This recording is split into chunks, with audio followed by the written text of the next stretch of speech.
minutes until showtime.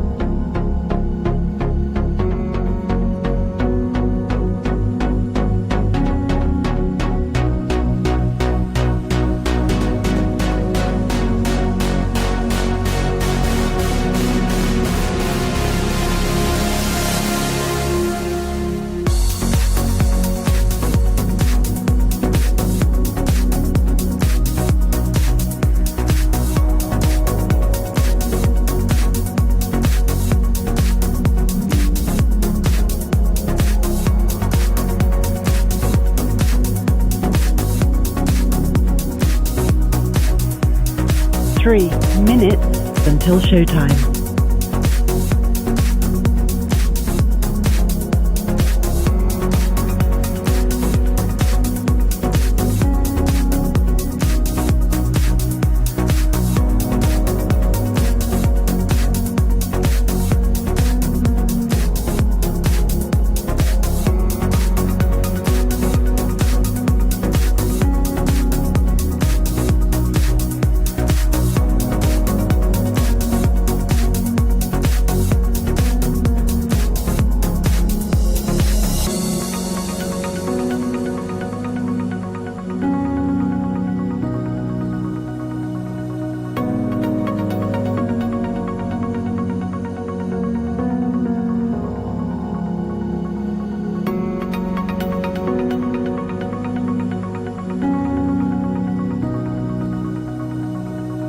2 minutes until showtime.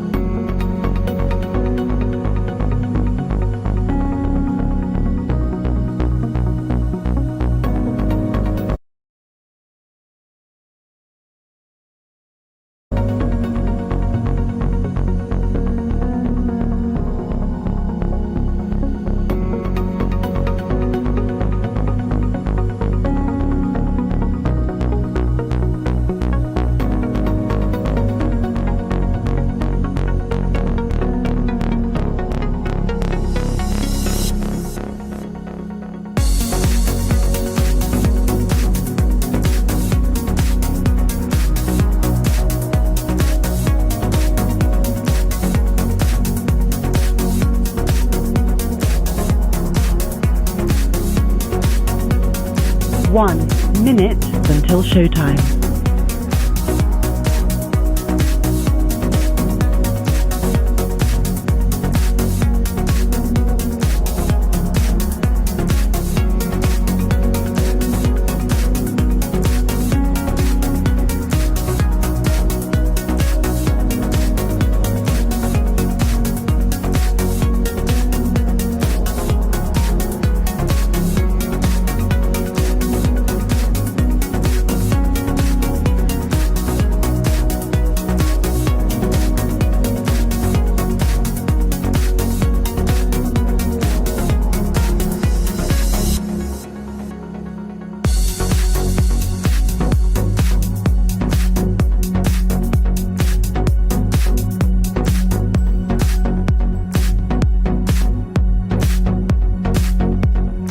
Your show will go live in 5 seconds. 4, 3, 2, 1.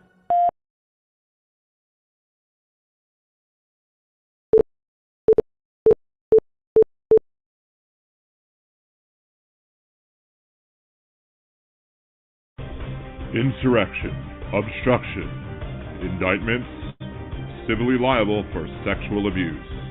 The one man responsible for all that could be sitting in a prison cell on election day and still be elected commander-in-chief for these United States. That man is beholden to Putin, weakened NATO the last time around, and is currently tying himself to wealthy Saudi oil money. He enriched himself when government stayed at his properties. He campaigned on wanting to use government to go after his political rivals and wants to expand executive power. If Donald Trump is re-elected, our nation is lost.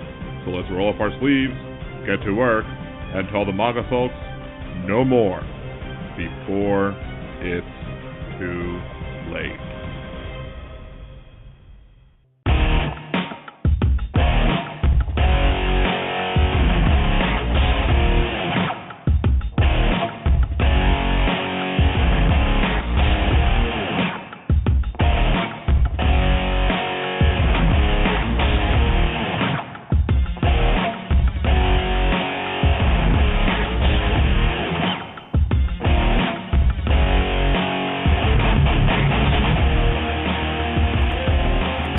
Welcome back to Liberal Dan Radio, talk from the left, that's right. This is your host, Dan Zimmerman, coming at you from New Orleans, Louisiana. To join the conversation, it's 914-803-4131, 914-803-4131. You can also join us in either of the streaming chats, either the YouTube chat, which is at liberaldanradio.com, or on the Twitch chat, twitch.tv/liberaldanradio, if you happen to be listening on Blog Talk Radio, and you want to participate, just come on over to those chat rooms. I don't monitor the Blog Talk Radio chat currently. Too many chats to follow. If you want to support the show, there's various ways to do so. You could always like the video and subscribe to the channel, share it on all of your social media platforms. Say, hey, there's a live show on, come on, listen to it. Dan's a cool guy, or whatever you want to say. That's free. It's also free to follow me on Twitch. Social media is Liberal Dan Radio pretty much everywhere. Twitter, Facebook, YouTube, etc. X. Threads as well. You can follow me all those places. You can also, I've pinned in both of the chats the same game I was talking about yesterday, or Monday, I should say, that I'm promoting with my Nerdy Dan stream, which is nerdydan.com, is a subset of the project of the Liberal Dan Radio online or whatever. So you can play the game briefly and earn me at least $16. However, there's quick ways to do things that'll actually help me get much more. Like if you spend $10 in game, and I can explain that more to anybody who's interested in learning more, you can actually get me additional $50. So by spending $10 in game, you actually get me $50. So if you really want to support the show and you have a little bit of money to throw around, $10 gets me $50. There's no better way to support the show. Other ways you can support the show is you can become a Liberal Danimal on YouTube. Membership as low as $2. You can also, for free, use your Amazon Prime account and subscribe to my Twitch account. You can buy me a cider. Go to liberaldan.com, click the Buy Me a Cider button, or just go to buymeacoffee.com/liberaldanradio. Either way will get you there.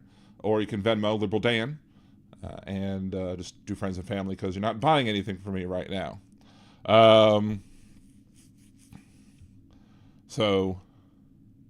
Anywho, that's, and then of course there's Patreon, patreon.com/liberaldan. This week's Hypocrite of the Week was posted about a half an hour early before the show. So if you were paying attention to your Patreon updates, if you're a current Patreon subscriber, you would have also heard the Hypocrite of the Week earlier than anybody else. So that's another way to support the show as well and get access to early bits. I'll try and get some of them done earlier, but obviously with the recent goings on in my life, it's been kind of hard to get things done not last minute for the show. It's been rough. I did actually find time to shave today, make myself look a little bit more presentable. So there's that. So that's a good step in the right direction, I suppose. Wes is on the hold, and he says he's pretty effed up. So I'm gonna leave it up to the people. How should I do this? Should I say I could put it to a vote to the people in the chat if they want to hear Wes talking when he's effed up, or we could do it. But I just don't want. I don't know how effed up is too effed up, but I don't want to have to automatically hang up on you, my dude. So you don't need to come on. Okay. Aaron's like, please don't.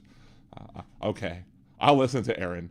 Aaron has been very helpful in various things. Aaron and Jolie both awesome for doing the mod squad jobs on both Nerdy Dan and liberaldan.com, Liberal Dan Radio.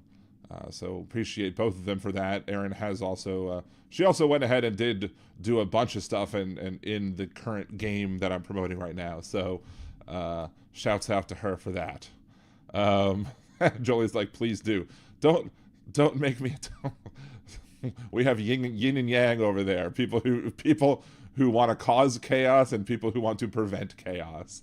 And they're both mods on my show. Love you both though. Y'all are awesome. Anyway, but Wes, I think we might sit, if you're really that effed up, we might just sit you out this time just to you know, if the chat is any sort of example of why letting you on to the show might be a bad idea today, I'm just gonna let you know that. Fine, you don't want to make the show interesting, I'm really fine. Are you saying that my show's not interesting, Wes? Without you coming on the show's not interesting. I think the show will be plenty interesting. So we're actually still waiting for, I guess, Hal's not finished yet, it doesn't look like. So at least last I checked, so we only have 6 people currently viewing. So we'll dilly-dally a bit as we wait for them to come along and join the conversation. Want to talk about my worm farm. That's not necessary. Liberal Dan Radio presents everything you wanted to, everything you didn't think you wanted to know about worm farms and more by Wes Webb. I mean, if you put manure in that, all the BS that comes from the Republicans, that might be helpful to your worm farm. I don't know, but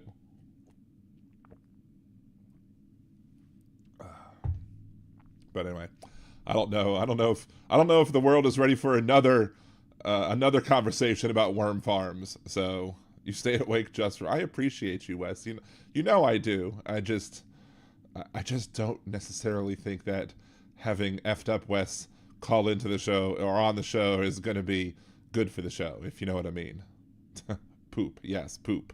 We're talking about poop. We're talking about poop. We're talking about practice. With Allen Iverson and now they're doing we're talking about cash back on that episode. Probably one with more clever recent commercials is that one, because they're talking about cash backing, but they're throwing back to the old Allen Iverson, people asking him about not showing up to practice, and he's like, we're talking about practice. It's funny. So anyway, we got 8 now. We got 8 viewers on. I wonder if the squad from Hal is trickling in or not. We'll see. That's why we're just going to kind of dilly-dally, chat about things, general things, not about ant farms, worm farms. Not about worm farms, but we can talk about various other things. I'll talk a little bit about, hey, Penguins, what's going on? Good to see you. Thank you for joining over on Twitch. You might have seen the Messiah, but you never know him, her, them, it, whatever the Messiah might be, if whatever your religious beliefs state that the Messiah might be. Anyway, so we got lots of stuff that we do want to talk about. I guess we could start off simply with the fact that on the same day that my mother-in-law died, O.J. Simpson died. So I guess it was balancing the force. You had a good person and then you had a bad person. So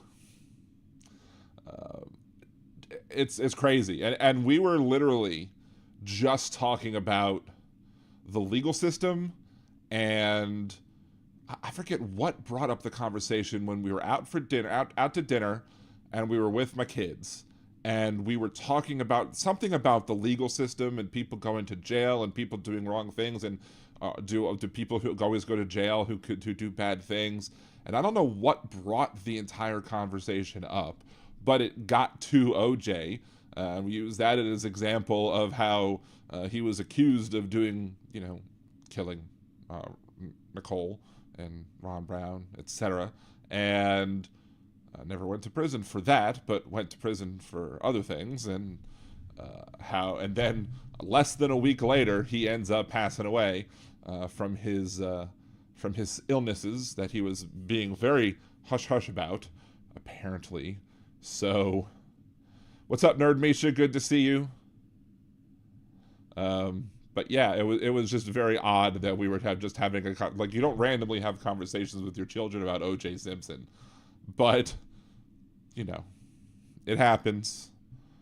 Sometimes it comes up, and then I guess we mentioned his name enough that maybe that's what caused him to go yeet and off into the sunset. It is what it is. Thank you, Donald. And one thing you might not have noticed, I don't know if you have noticed it or not, but there's no headset. I did manage to finally open up and charge some earbuds, so it's less visible. So you can now see me without the headset on. Now when I'm gaming on nerdydan.com, you'll still see the headset when I'm doing stuff gaming related, because I'm going to have the headset to hear the game noise or whatever. But I decided to go a little more high tech and go wireless with the earbuds and be able to so I don't have to have the big bulky headset on my head this entire time. So yay for that. I'm moving on up. I guess you can see a little bit if I move them to the left or the right. You can see the blackness in my ears, so to speak. It's just, and it's crazy because you had everyone celebrating when O.J. Simpson was found not guilty because he had that dream team. And the funniest thing I read after O.J. passed was they were sitting there, and somebody was like, I blame the Buffalo Bills, because the Buffalo Bills missed a very important catch, and because they missed an important catch, I think it would have led to a touchdown. They got the first draft in, I guess, the 1970 draft for the NFL, maybe a little later, and with the first pick in that draft, they picked O.J. Simpson. So had they not lost that game with that stupid missed catch, they wouldn't have drafted O.J. Simpson. O.J., I think, met Nicole in Buffalo. So if O.J. would have gone to some other team, he wouldn't have met Nicole. So, and if O.J. hadn't met Nicole, he might not have had a situation where he had to go on trial to defend himself from the accusation that he killed Nicole and Ron Brown. Haven't the Bills been through enough, Penguin asks? Yeah, maybe, but I don't know.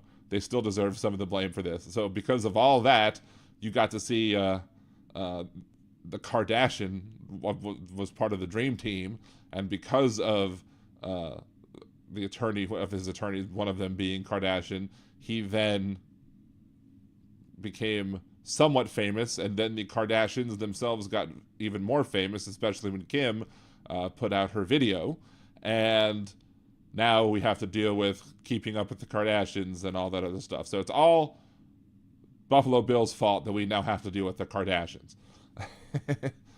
It's just a silly meme, I guess, but I was amused by it. So Dateline 24/7 had a show about OJ last night. It's interesting. That big hook, the Princess Leia look was your trademark. I don't know if that was my trademark. I think I had other parts to me that was maybe my jest, my wit, my humor, my sarcasm, the deep voice of Liberal Dan Radio, talk from the left. That's right. I don't know how much the earphones or the headset gave. I wasn't even using the whole headset because I didn't like the audio coming from the microphone of the headset, so I still have the boom mic, the Rode Podcaster mic that I have down here. I still use that. I'm just using this for hearing stuff. Anywho, we got 20 viewers and 14 likes. So if you have not smashed that like button, please remember to do so. It helps the Al Gore rhythm. Al Gore needs more rhythm, so help him out and smash the like button. Thank you for the follow on Twitch, Penguin. Appreciate you. And just a reminder, anybody who is watching on Twitch, if you have Amazon Prime and you haven't already used it, to subscribe to Hal's channel. If you're a Hal Sparks follower as well, if you're a fellow Sparkler, you can go ahead and use Amazon Prime to subscribe to me here for free. It doesn't cost you anything, and it helps me out month to month. Hey, Andrea sent VJ Kodak over. Thank you for coming, VJ. Good to see you. We're just kind of killing some time while we're waiting for the folks from Hal Sparks to come on over, because we do happen to cross streams from time to time. My Aunt Donna is here on my Twitch chat. Thank you, Antana, for joining us. Appreciate you as well. She sent me a lovely fruit nut basket the other day. Again, it's nice to have caring family from across the country who will send their love, especially during trying times such as this. So appreciate you, Donna, for stopping in and saying hello on the show. Give your love to all of the family out there, your kids, your grandkids. I don't know. It's weird that you've had grandkids for. I'm still not used to you being a grandma. I don't know. It's just weird. But I'm also not used to I've had, again, you're probably saying the same thing about me, with me having Thomas, who's about to be 16 years old in December, meaning we have to look into getting him driver's ed this year. And I'm not ready for that neither. So there's that too. No, wait. Wes Webb is now in the YouTube chat, quoting the Eurythmics in chat. So I'm just that's just probably me making the wise decision is to not bring you on right now, Wes. I mean, I don't know. I like the Eurythmics as much as everyone else, but now you have to actually have the earworm in my head now too, because now the song is in my head. So thank you, Wes, for that.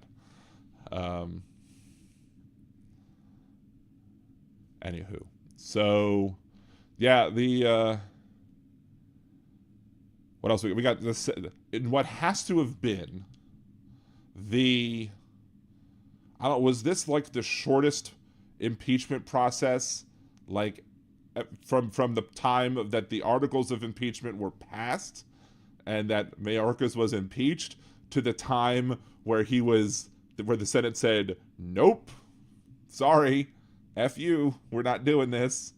Like it's almost embarrassing. It probably should be embarrassing if the Republicans who serve I use the term serve loosely, if the Republicans who serve in Congress had any shame or had any feelings of the sort of having any capability of being embarrassed, this should be embarrassing to them, that they spent all this time and wasted all this time trying to get Mayorkas up there and have him be impeached just so the Senate Democrats could be like, nope, sorry, we are not doing this. We are not wasting any more taxpayers' money, any more taxpayer time, the time that should be spent doing the business of the people of the U.S. On this crap. So glad the Republicans in the Senate show some respect for themselves. I don't even know what the vote was. I just know that the Senate is controlled by Democrats, and the Democrats were not going to let this go because it's just political BS. But the Republicans have made impeachments purely a political thing ever since Bill Clinton lied under oath about getting a little bit of a how's your father or whatever underneath the Oval Office, so to speak. Tuberville used up most of his credits this year. That's silly potato. Oh, we do have another caller calling in. Looks like all ones. This is maybe somebody from Blog Talk Radio. If you're on Blog Talk Radio, we usually use YouTube to screen the calls to see who you are and what you're coming from. If you're I don't know if this is going to be other Joe or not Joe Gibson, but the other Joe. I guess I'll open up the chat for a second if you want to say who you are in the Blog Talk chat, and so we can see if we're going to take that call or not. Because there are other times where callers have called in on Blog Talk Radio and have caused shenanigans, so to speak. So let's see, are we having an issue? We're getting another encoding overloaded issue. I guess we had a little bit of a hiccup, so to speak. I don't know why we're having a hiccup, but we had a little bit of a hiccup. Let's see, 56 Nick, phone your therapist, guess who I'm talking to, not at. Nice. Oh, we got Alarasia in. Good to see you. 20 viewers now. Jackie. Good to see everybody else coming in over from Hal Sparks' show. Big hook. The Republicans are an effing joke. They were trying to tie up the Senate to block Ukraine funding from going through. And the Senate Democrats were like, nope, sorry, not happening. And what's interesting, and we'll probably talk about this more if and when it passes, and how if we're going to have to go through another hearing for the next Speaker of the House, because all speakers of the House who have been Republicans recently tend to have this idea that even though they might be horrible people, like Speaker Johnson is, he still has the idea that, you still have to conduct the business of the House. And oh my God, imagine if he thinks for himself and actually decides to actually do something that might help. He was nodding and clapping for the people of Ukraine and how they need defense, and we're not gonna back down from Vladimir Putin, which I'm sure pissed off MTG and Bobo the Clown and Pizza Gates, etc. So, it is what it is. It is what it is. Thank you, Donald. But yeah, Senate Democrats said no way to House Republicans in their attempts to try and do a sham impeachment. Even if they manage to get articles of impeachment against Biden, the same thing is going to happen, because why would the Democrats allow the Republicans to have a full-on trial and to have actual, hearings on things on a bogus attempt to throw Biden out, when in reality they wouldn't even have a serious conversation about Trump's crimes as it pertains to January 6th. And even McConnell was like, hey, if he's a criminal, he could always be tried afterwards. Of course, it took forever, but we all know how that goes. So I'm not seeing anything in the Blog Talk Radio chat. So sorry, but you don't have your hand up, and you didn't press 1 to have your hand up anyway. So maybe you're just listening. If that's the case, that's cool too.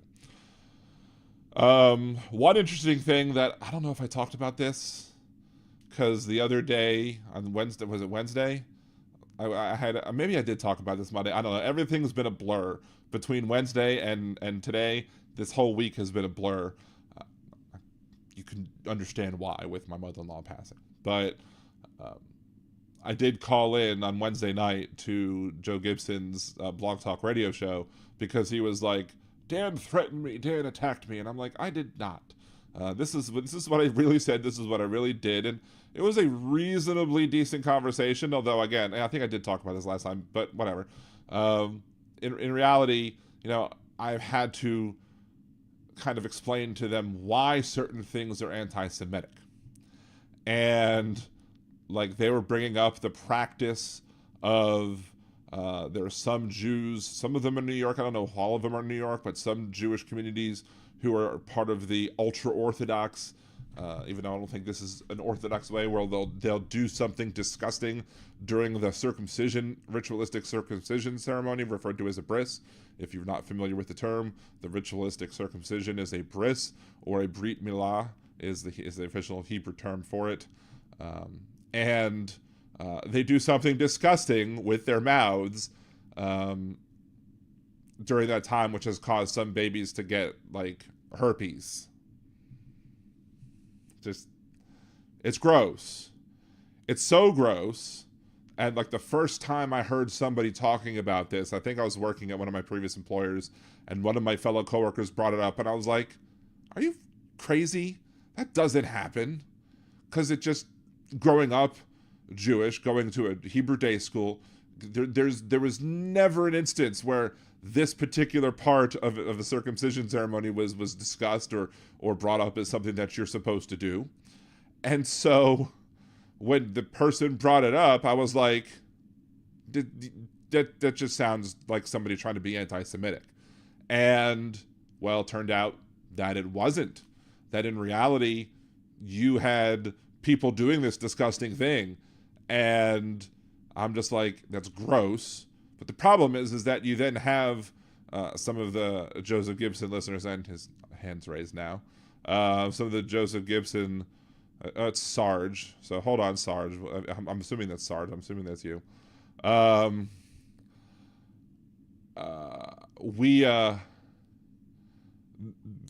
was somebody who brought up the topic in part of Joseph Gibson's stream or podcast or whatever.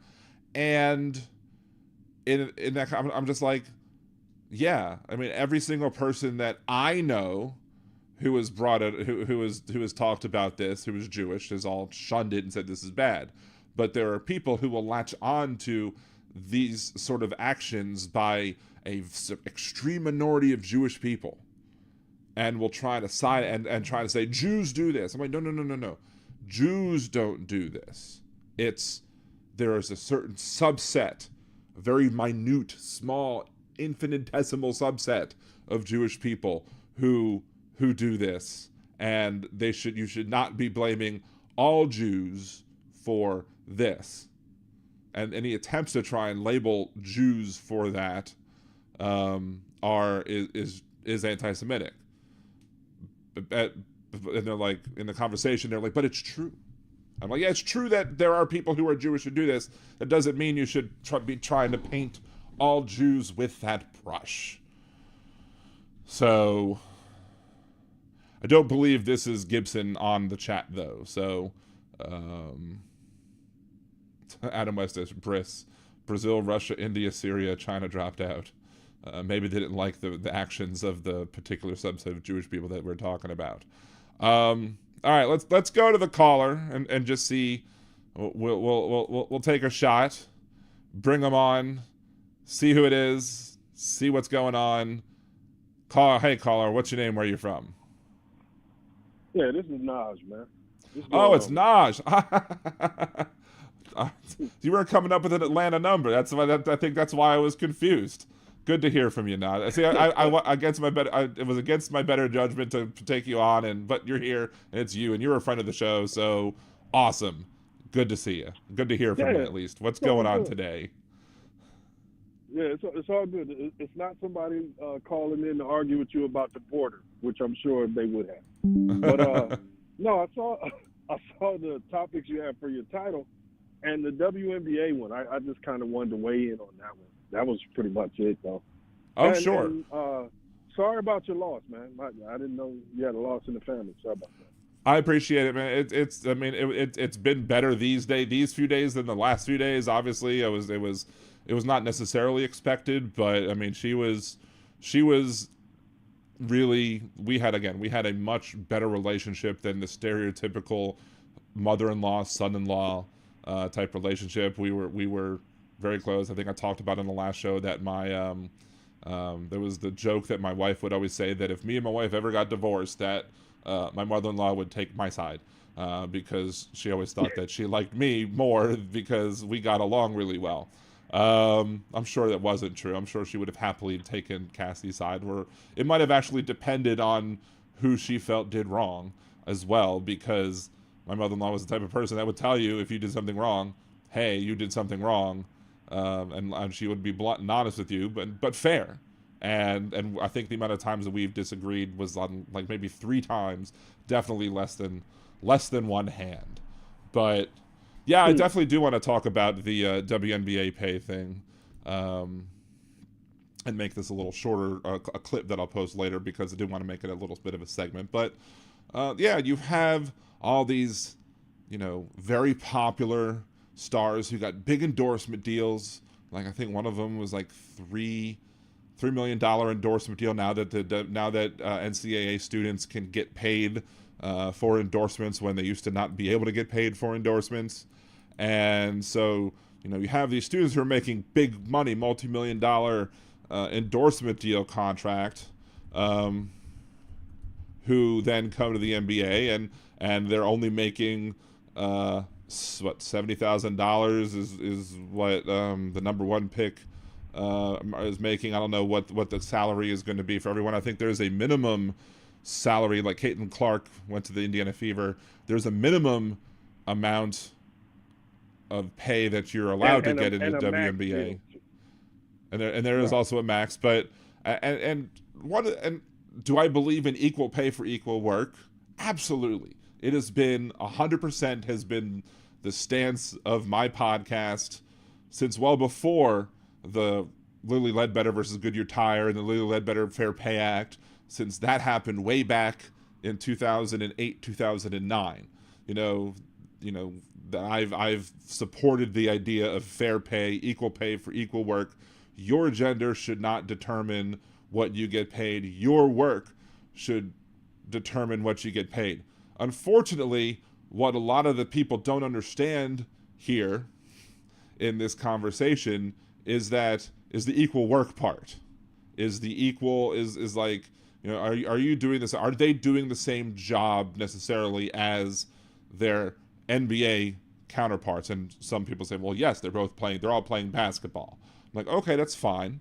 But, if somebody's waiting tables at some chain restaurant that is, casual bar fare, bar food, that waiter cannot expect to make the same money as somebody who's eating at like one of the top tier prime Michelin 3-star restaurants. Like, it's the same job in that you're both waiting tables, but in one restaurant, the check for two people might be $30, might be $50, depending on how much you eat. The other place, you might have a check for like $1,000. Like, if you go to the Salt Bays restaurant and order the golden crusted steak for $5,000, that waiter is going to make a much larger tip than the person who's ordering the Applebee's, chicken tenders, special, where you get two specials for $10 a pop or whatever.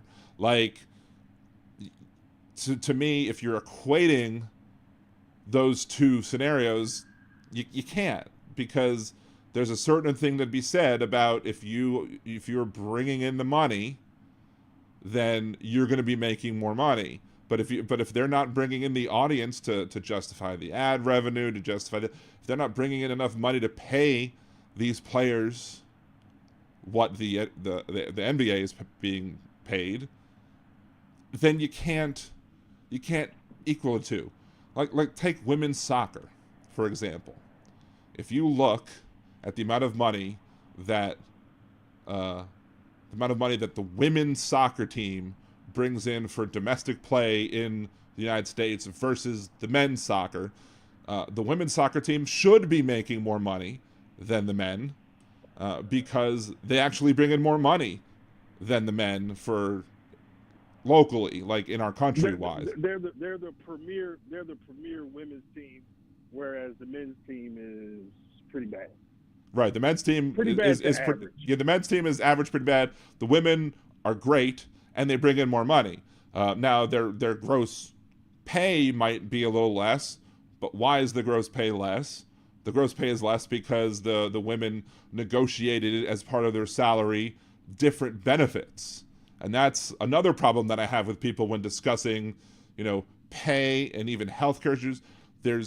People don't want to include the benefits that they're getting as part of a cost of employment. And as such, if you're getting better benefits than the people on the men's team, then that has to be accounted for in determining how much you're actually getting paid, like the real cost of employing you versus just what comes in as a net on your paycheck. So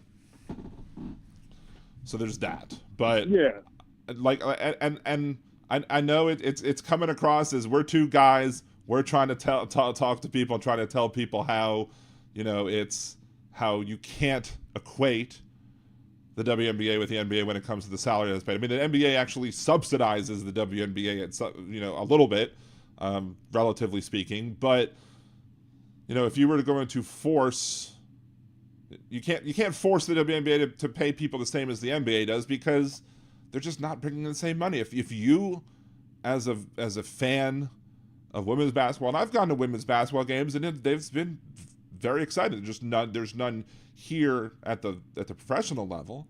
But if you want to support women's basketball, watch the games on TV, get the ratings up on TV, so you have more. So there's more of a justification for the people that are airing the women's basketball games to charge higher ad rates, so then they could pay the teams more, so that players can get paid more.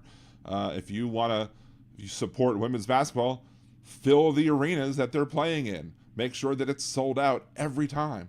Show that there's enough reason out there to justify the higher pay, and the higher pay is going to come.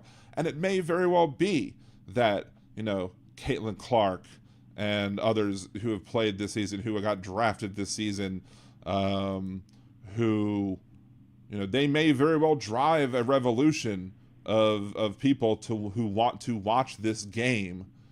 Now that you have amazing players who are doing things that maybe were unthought of before with their ability, but yeah, to try. Hold on. Go ahead. Well, that's not really it. They've had talent, like crazy high level talent before.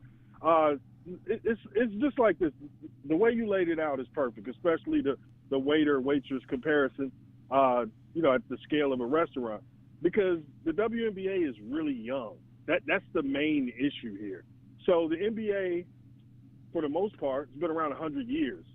But up until 1979, the Magic Johnson-Bird situation kind of injected popularity into it. The finals were on tape delay. Right. So not only were they not getting the TV deals at the time, they had to grow their game. That took a long time. Football, same thing. Go look up what Jerry Jones paid for Cowboys. Can you imagine buying an NFL franchise now for that amount? But it took time for them to build it up. Same thing with the WNBA. The only thing that happened that changed everything with the WNBA was the Dawn Staley years, when her, Lisa Leslie, and that Olympic team, and we had that big promo for it, and the WNBA was coming. Well, the problem was private equity got involved, and they started buying teams and expanding at a rate that they couldn't sustain at the time, and the league ended up having to, close down those teams and shorten it down to 12 teams, which is what they are now. So now they're going to organically expand. They're going to gain more viewers, more fans.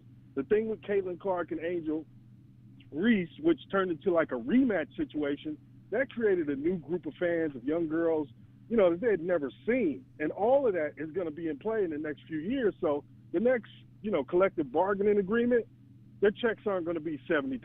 They're not going to be looking at $70,000. They're going to be looking at much more money. It's going to be a much more lucrative sport. But the only issue was timing and, again, bad money coming in from private offices that ruined their rollout the first time. This time, they've got a solid rollout. Everything is going to be fine. I think people just naturally see that salary difference and just assume, like, okay, we got sexism going on here. It's like, no, that's not the issue on the salary.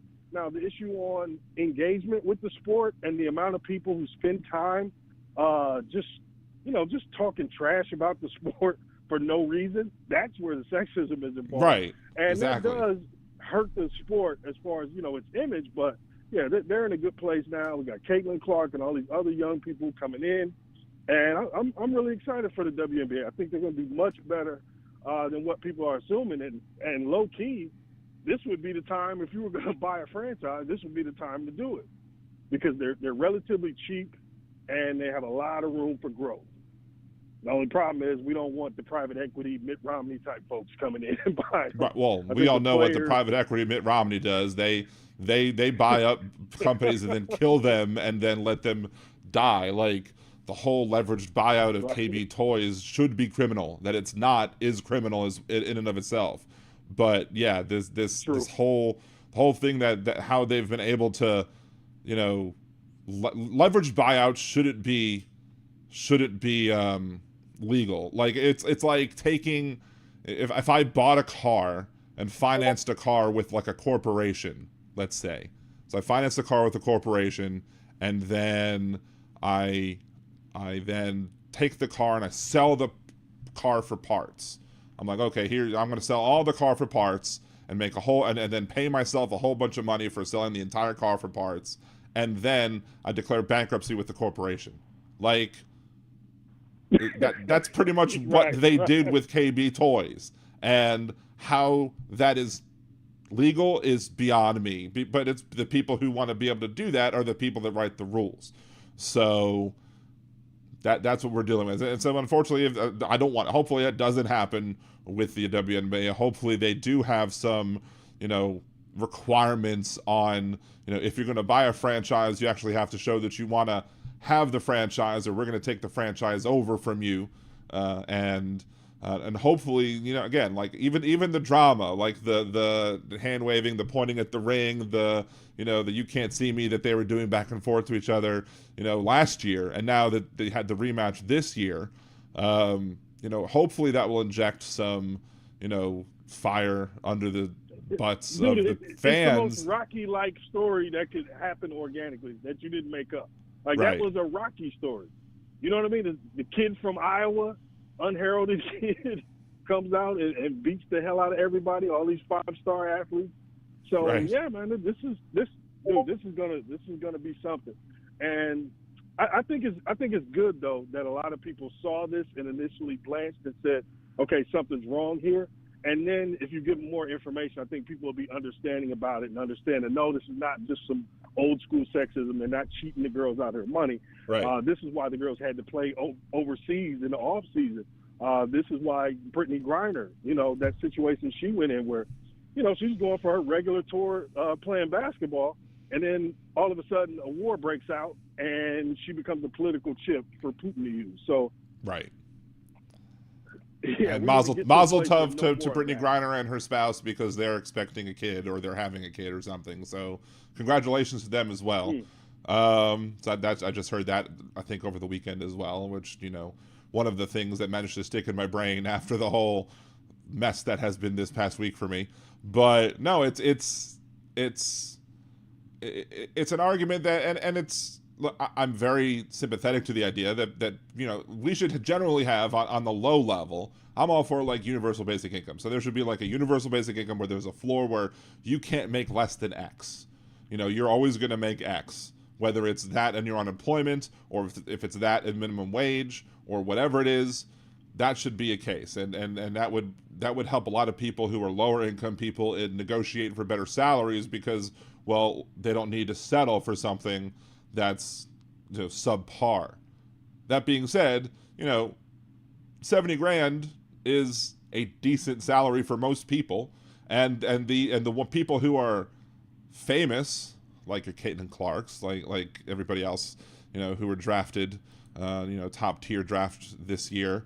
You have those people are still probably going to get or continue with their big endorsement deals. They're probably still going to get millions of dollars in endorsement money.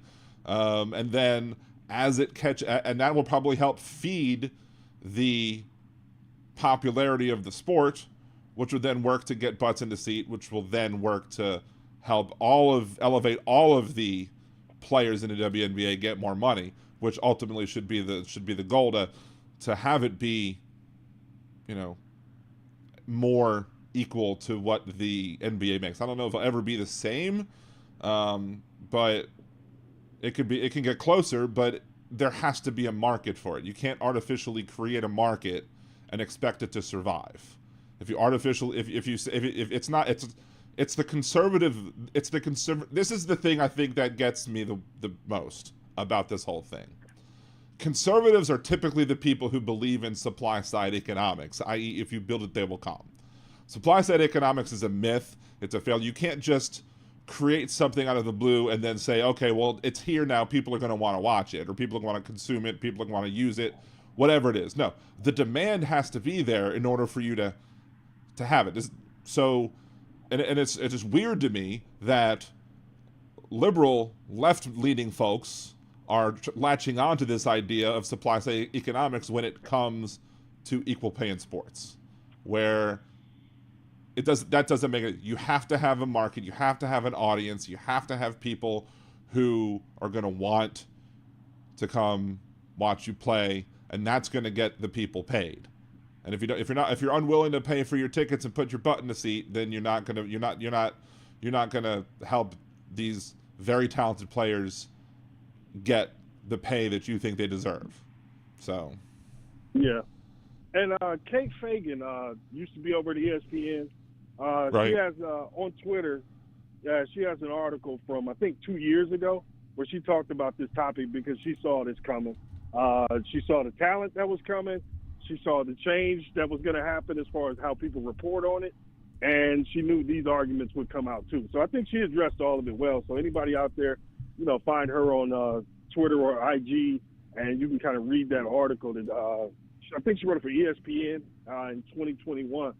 But yeah, man, I'm just glad I don't have to argue with these people who spend time telling us how much they hate the NBA as opposed to telling us how much they like whatever sport they like. Right. Baseball has the oldest fan base in the country. They're trying to expand to Asia now because young folks are so disinterested in baseball over here. The NBA, they're working on their new TV deal.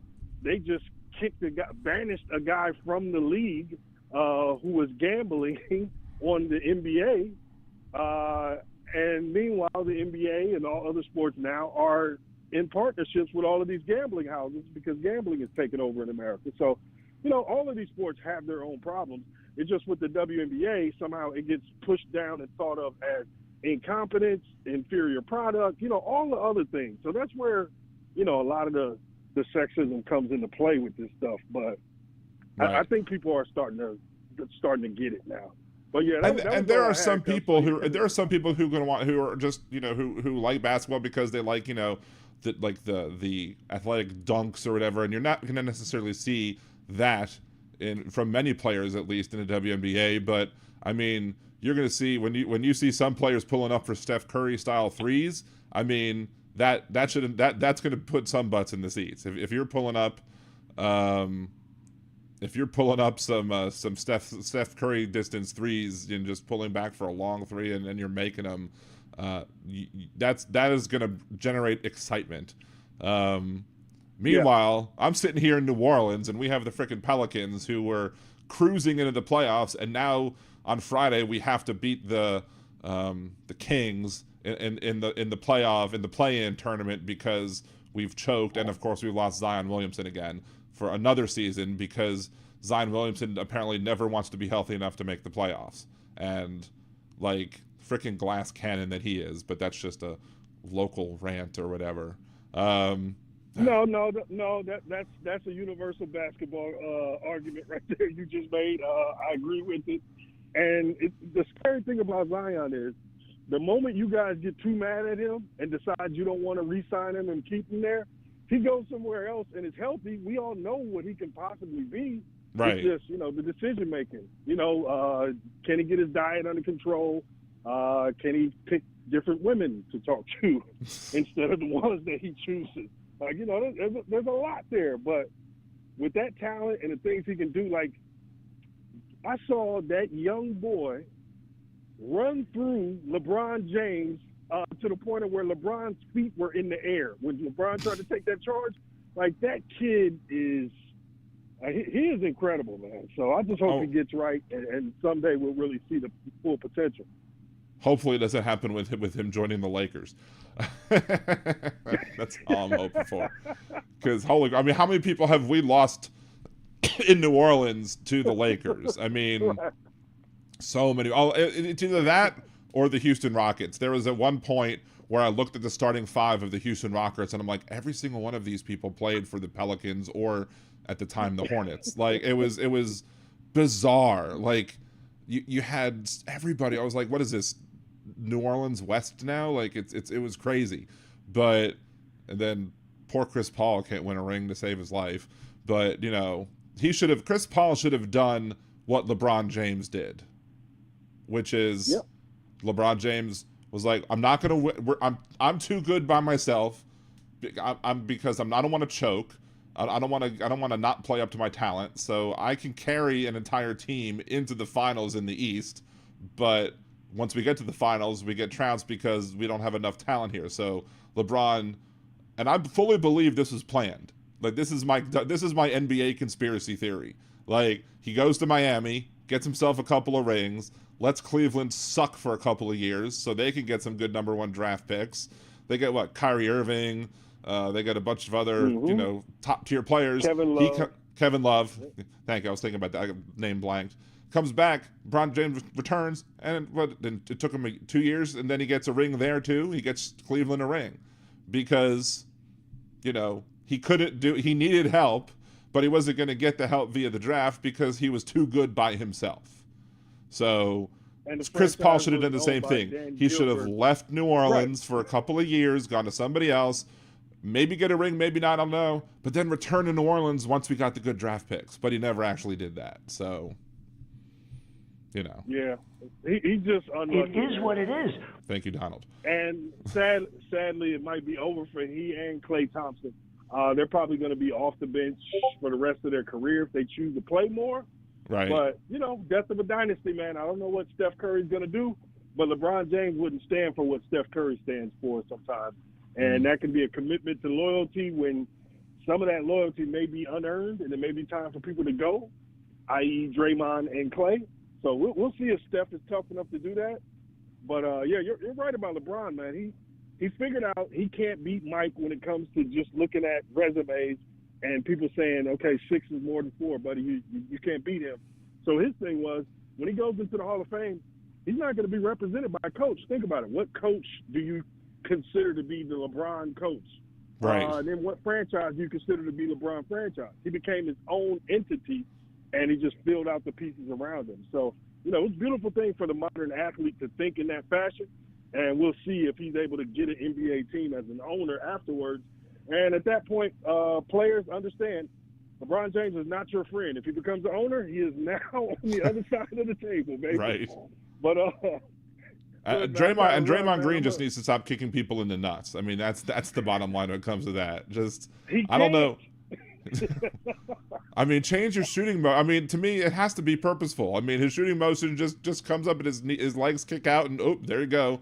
Someone else has got kicked in the family jewels again. Like, I just don't understand. Like, it's just, and like, people laugh, and this will probably be the last thing I talk about with sports. I'm going to get to the other call in a second, but I used to be a Hornets season ticket holder. I used to love going to the games. And I used to have they have this great deal where if you're like the 6th row on the upper level or higher, and we got right at the 6th row, it was like buy 2, get 2 free. So we had 4 seats.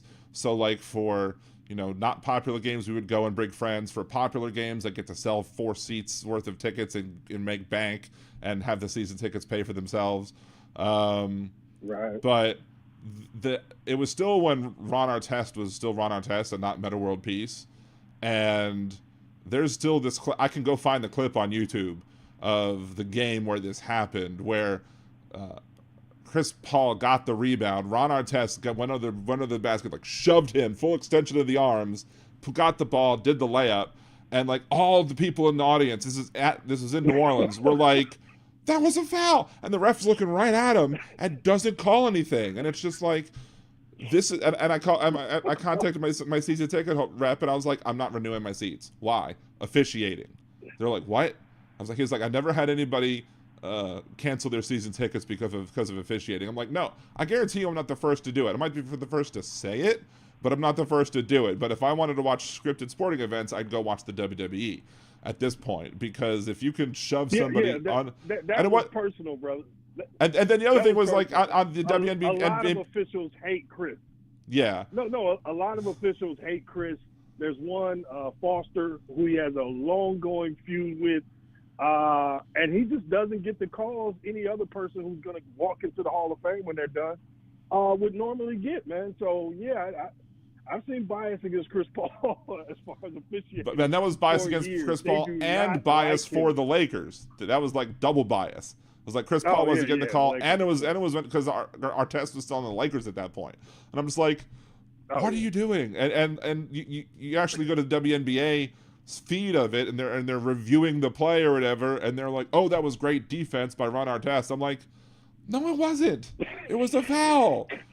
So I'm like, no, I'm not spending my money. As if Ron has ever stolen the ball without pushing somebody. Exactly. Like, and then the next year, I didn't have season tickets, but I went to like 19 games of the season because the Hornets were so bad that season. They were literally giving away tickets to put butts in the seats. Like, I had better seats than I ever had. Like, there was so many games. I had 3rd row, 4th row, 5th row, all because I followed the person who was the running the Hornets on Twitter, and they would be like, hey, we're giving away tickets here. And I'd be like, okay, got my tickets. Ooh, good, 5th row this time, center court.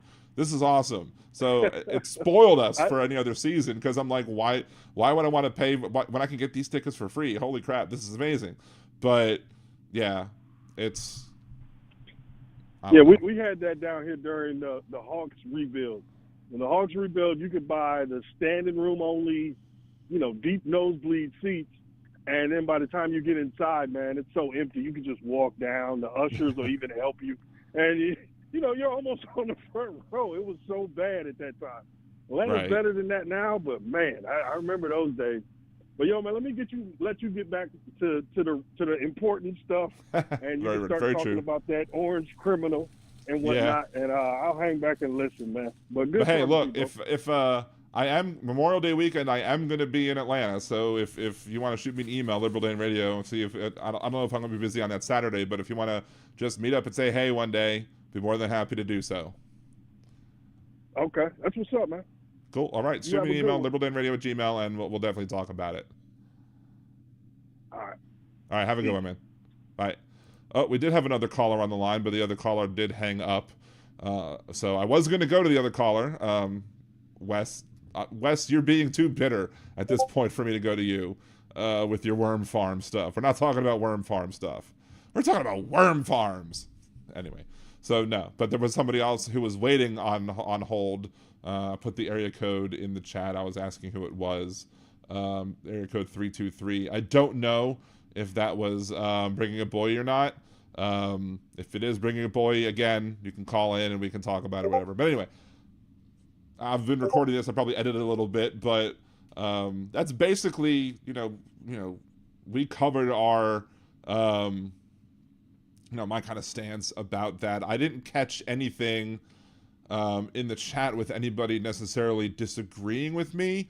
But if there are people that disagree with me, I'll try and scroll back and see that. But if you have your thoughts and you want to bring up, look, I'm the type of person that if you give me an argument that I haven't thought of, that if you explain to me something that maybe I'm not seeing as to why there should be higher NBA subsidies of the WNBA to justify higher pay for the women who are playing in the WNBA, if you have that argument, you want to, you can call in, you can leave comments on the video down below, and you can just leave me your thoughts, and I'd be more than happy to consider it. And there are the times where I've heard legitimate arguments to why things should be different and have changed my point of view. So I welcome anybody who disagrees with me on the WNBA issue to do just that. Either call in another day, call in today, or if you want, or you can leave your comments below in the YouTube video. Remember to like the video, subscribe to the channel, share it with your friends, and as always, have a good day. But again, that's me ending a video that I was recording just to make sure that I could have that uploaded tonight, so it'll go live tomorrow. So it'll be a separate video from what this whole thing is. So it's something you can share separately. Let's scroll back down through the chat. Having high IQ doesn't make me good at grades necessarily because I couldn't give a crap about the capital of Zimbabwe. I had a conversation on the Nerdy Dan stream last night with I've been doing this thing for 2 seasons now where it's kind of like an online version of Survivor. It's called Warpath. And I'm so one of the people was participating in the chat when I came back online yesterday, and we were talking about the either racism and or ableism that IQ tests are, because they don't necessarily measure really how intelligent you are. There's different measures of intelligence, and just because you're not good at taking a test, it doesn't mean you're not intelligent, doesn't mean you're not smart. So that was actually something we did cover in the conversation. So I'm not always just gaming on the Nerdy Dan stream. Sometimes I do talk serious issues as well. We talked about, gender identity. We talked about my desire to maybe when this thing becomes bigger, to make a separate channel that's just Liberal Dan After Dark, so we can have the Sex with Liberal Dan podcast where we talk about more adult issues, where we talk about issues that on a more open, honest way that might otherwise hurt this channel because of what the topics are being talked about, but also we'll talk about various other stuff as well. So, hey Marie, what's going on? Good to see you. Let's see, toxic. Well, I did discuss a little bit of toxic masculinity as well. I did bring up my unraveling toxic masculinity threads. of discussion that we'll sometimes have here on this show. I did discuss that, and one of the reasons why I do those videos is, speaking of like the fact that my mother-in-law passed away on Thursday, I want to be able to have a set of videos available for people or especially my kids, if anything were to, God forbid, happen to me, if anything were to happen to me and say, okay, so my kids can look and say, this is how you treat women, this is how you treat your partners, this is how you don't behave as a reasonable person in society, this is how you unravel toxic masculinity. So hopefully those videos will exist well into me going into the great beyond. Hopefully me going into the great beyond doesn't happen for a long time, but still, I want to be able to have those videos available for my sons to be able to watch, and or for other people to have their sons watch as well, to try and make sure that they don't get hoodwinked into believing the crap that the incel, MGTOW, red pill, blue pill, whatever color pill of the day is, people are. Oh, apparently 323 was Dawn. I'm sorry, Dawn, that I missed it. Just too much into the topic, I guess. So let's scroll back into the chat, because there is something else I do want to talk. I do want to kind of bring back the anti-Semitism as well, because there was another thing that took place on Facebook that just annoyed the hell out of me, A, and B, it's just another thing that us people as Jewish people, especially Ashkenazi Jews, don't get to do. I got kicked out of a group because I'm too Zionist. And the fact that I'm too Zionist is jumping the shark. But we'll get to that in a second. Let me just scroll back to see. I did want to, was it Bill who, Real Bill P, welcome to Liberal Danimals. Thank you very much again, Bill, for becoming a Danimal, supporting the show. Appreciate you. I just wanted to make sure to catch that, because I did notice that it happened whilst I was mid-conversation. What else? I'm trying to scroll back to see what else I might have missed. Oh, now I can't scroll back that far anymore because I changed and checked out one tab, and now I'm on the other tab, and I can't scroll back anymore, so oh well. Oh well. See, Steve, did you ever reach out to that Molly person from the Chauvinistic channel to come on and have a conversation like a normal person? I did. I did actually tweet at her, at least, and welcomed her to come on and discuss the topics that were being discussed. I'm impressed that you remembered the name, by the way. I was like, wait, Molly person? I'm like, oh yeah, the OnlyFans creator who has gone on the whatever podcast several times and has had to deal with their utter garbage when it comes to how they treat women, how they treat sex workers, and especially the racist way that they were commenting on one of her partners in one of her videos. But I mean, it's more hypocrisy on their part, because they're more than happy to use sex workers on their channel to have people look at them and use them for their advantage, whilst they're being judgmental of these same people who are sex workers. Maybe they should be Hypocrite of the Week 1 week.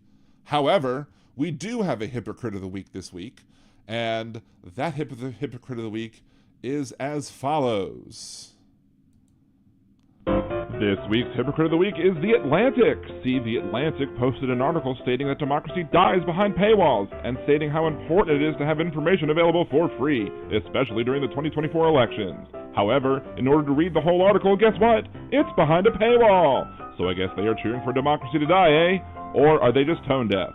To see who next week's Hypocrite of the Week will be, tune in live Mondays and Wednesdays at 8 p.m. Central on liberaldanradio.com or twitch.tv/liberaldanradio for more talk from the left. That's right. And there you go. And I had to take a screenshot and show it because it's just not something that is, reasonable. They're sitting there putting this article up there. The case for making journalism free. Make journalism free, especially during 2024 elections. To read this story, sign in or start a free trial. I mean, I guess, yeah, you can start the free trial and watch it, but you still have to go behind the paywall and see this damn article that's criticizing paywalls. Nah! Like, come on, man. Are you serious? How can you legitimately post this article on your website and at least have the common sense to put this not behind a paywall? Like, paywalls suck. You want to read this? Go behind our paywall. It's ridiculous.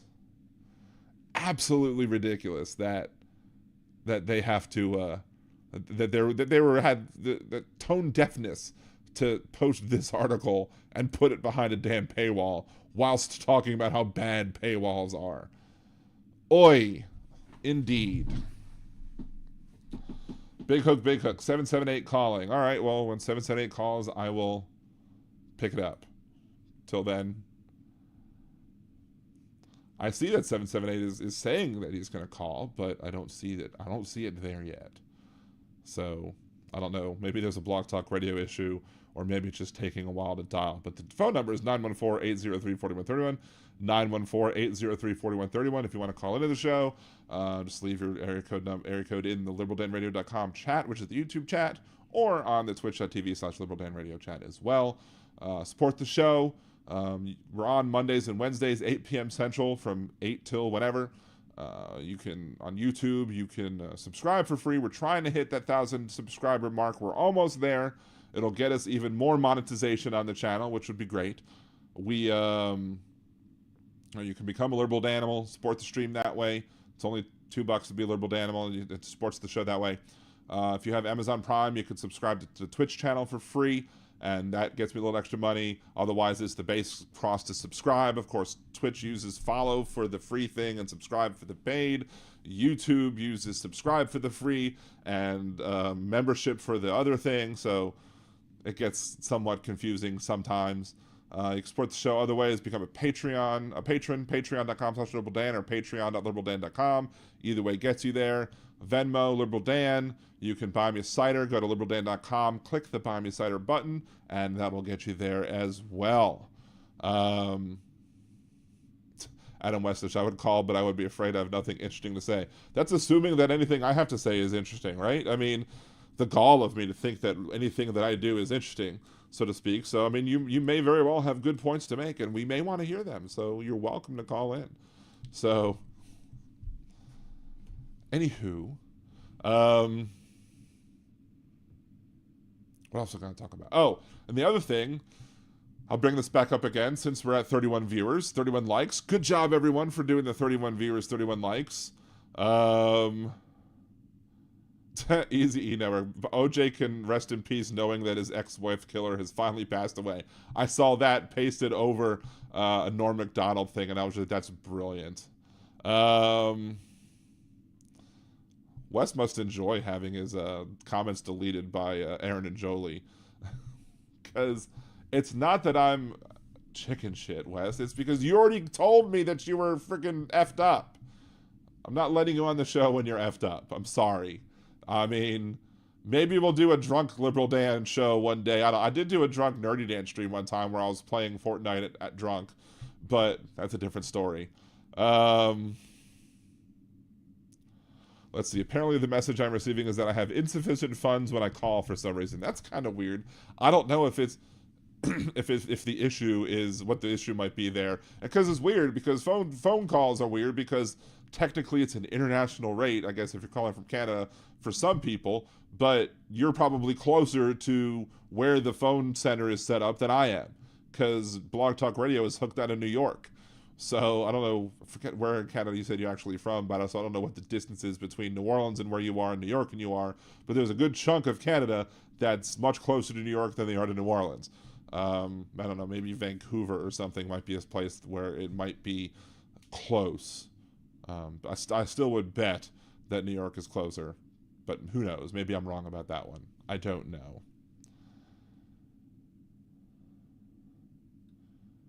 So, anyway, but again, if you're on Twitch or YouTube, Wonder Mom, I learned not to drink and drive playing Gran Turismo.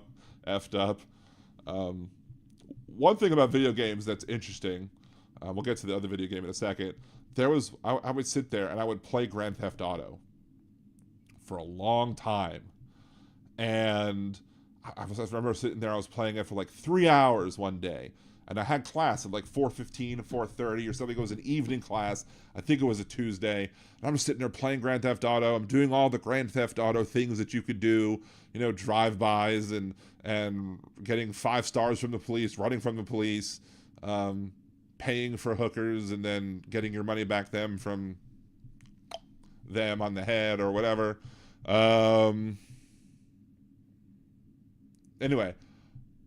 So I'm like, all right, let me save the game, get my school stuff, and we're going to go on to one of my university classes. I get in the car, driving down the street, and all of a sudden I see a police car pull up this way from the side street, and I flinched. I literally was like, whoa. The fact that I was so into the game that I flinched when I saw a police officer in his car was like, that's effed up. That's crazy. That is absolutely crazy. We do have area code 248 waiting on hold. If you do want to talk, 248, just hit the 1 button, hit the number 1 so you don't want to talk. And if I don't know, that's not Dawn because it's not 323. There you go, your hand's up. Let's see, usually again, we like to have the people, let's see, Eric. Hold on, let me go back. 248.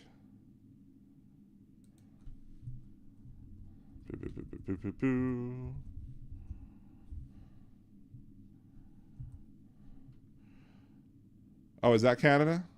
Or is that Michigan? That's Michigan. That's Michigan. So somebody from Michigan is calling it, or at least the phone's from Michigan. I mean, I don't know how many people from New Orleans, since they evacuated from Katrina, still have Houston area code numbers. But we're going to take another big risk. We were successful once. Is it Diane? Okay. Cool. All right, we'll go to Diane. Hey, Diane. Hi, Dan. Welcome. Can you hear me? I can hear you perfectly. Can you How hear are me, you Dan? today? Yes, can you hear me? Great. Thanks, man. Yeah, good. How you doing tonight? I'm doing as well as can be expected, I suppose. Like the rest of us. Yeah. So I'm calling in kind of off subject. That's fine. I don't know if you know that I have my own YouTube show. Yes. I have Benny and Diane Cast with Benny Loco. Right. And we were thinking about doing call-ins, and I'm calling to ask you, how do you do call-ins on your show? Okay, so how I do call-ins on the show is that I also have a Blog Talk Radio account. So I signed up for, the way I'm doing it is I signed up for Blog Talk Radio, and that allows me to have a phone number and allows me to, to accept the calls. I have a phone board. Technically, if I had Aaron and Jolie logged in, they could log into the account as co-hosts, and they could actually do call screening behind the scenes on their computers, and you wouldn't hear what's going on with when they're in the screening room. We haven't gone that far yet with it because I don't get enough calls to justify that much effort on their part. They do put a lot of effort in, and I do appreciate the effort they do. You do not. It goes through the computer then, and you do not need a landline. I'm not using a landline myself. Blog Talk Radio has a phone number that you call, so it's 914-803-4131. Okay. But that's not going to me. That's going to the Blog Talk Radio servers, and that comes in through the audio on my computer. So I hear that through the audio on my computer, and then that audio gets uploaded to OBS, which then streams it to all of the different streams that I have. So that's what it is. It's OBS. I don't have OBS. I'm on OBS, and OBS is free. StreamYards, right? So I'm. Well, StreamYard might be able to do the similar thing. StreamYard software might be able to do the same, but OBS is a free software that I haven't paid. I haven't paid for it yet because I actually did figure out that I can stream to both Twitch and YouTube using one of the free plugins that OBS has, and didn't have to worry about paying for StreamYard yet. So I'm Okay. All right, I'm writing this down because I've been trying to do this, and you're the only person I know who has a call-in like this. So why not ask you? You're the best person to ask. Well, I appreciate that. But yeah, I'm more than if you want to shoot me an email, we can talk about it more over email, or if you just add me on Facebook, we can talk about it on Facebook too. We'd be more than happy to help you out with the technical aspects as well, and try and help you set it up. We could do we could try and do it where I'm kind of showing you how to set things up on the computer. And that's actually probably good for me too, because if I'm showing people how to set up OBS, I can actually post that to my channel, and it's just more content that they can view. So there you go. But yeah, absolutely. I would definitely love to. I want to help everybody be more successful. Like, I heard Hal say the other day, it's something I've been advocating for a while now, that we need to push each other up to be able to get everybody's signal out there to fight the signal from the other side. So. Well, yeah, and I see what you're doing, and I see what Hal's doing, and a bunch of other people, and that's what Benny and I are trying to do on our show, is just kind of fight for democracy, because God knows we watch mainstream media not do it every day. Right. And the only people out there who are, speaking truth to power are people like us who are, low men and women on the totem pole, if you will. Exactly. But eventually, hopefully one day we'll rise up and be higher up on the totem pole and be helping other smaller folks out, and hopefully our words will get out there and maybe help a little bit of what's going on, and maybe help move the barometer a little bit, help move that needle a little bit, just to make sure that we don't fall into fascism this year any more so than we already. I mean, Louisiana, we're falling into fascism. I mean, the local news just today was covering a story about the public records law that they're trying to nuke and neuter, that I was talking about on Monday.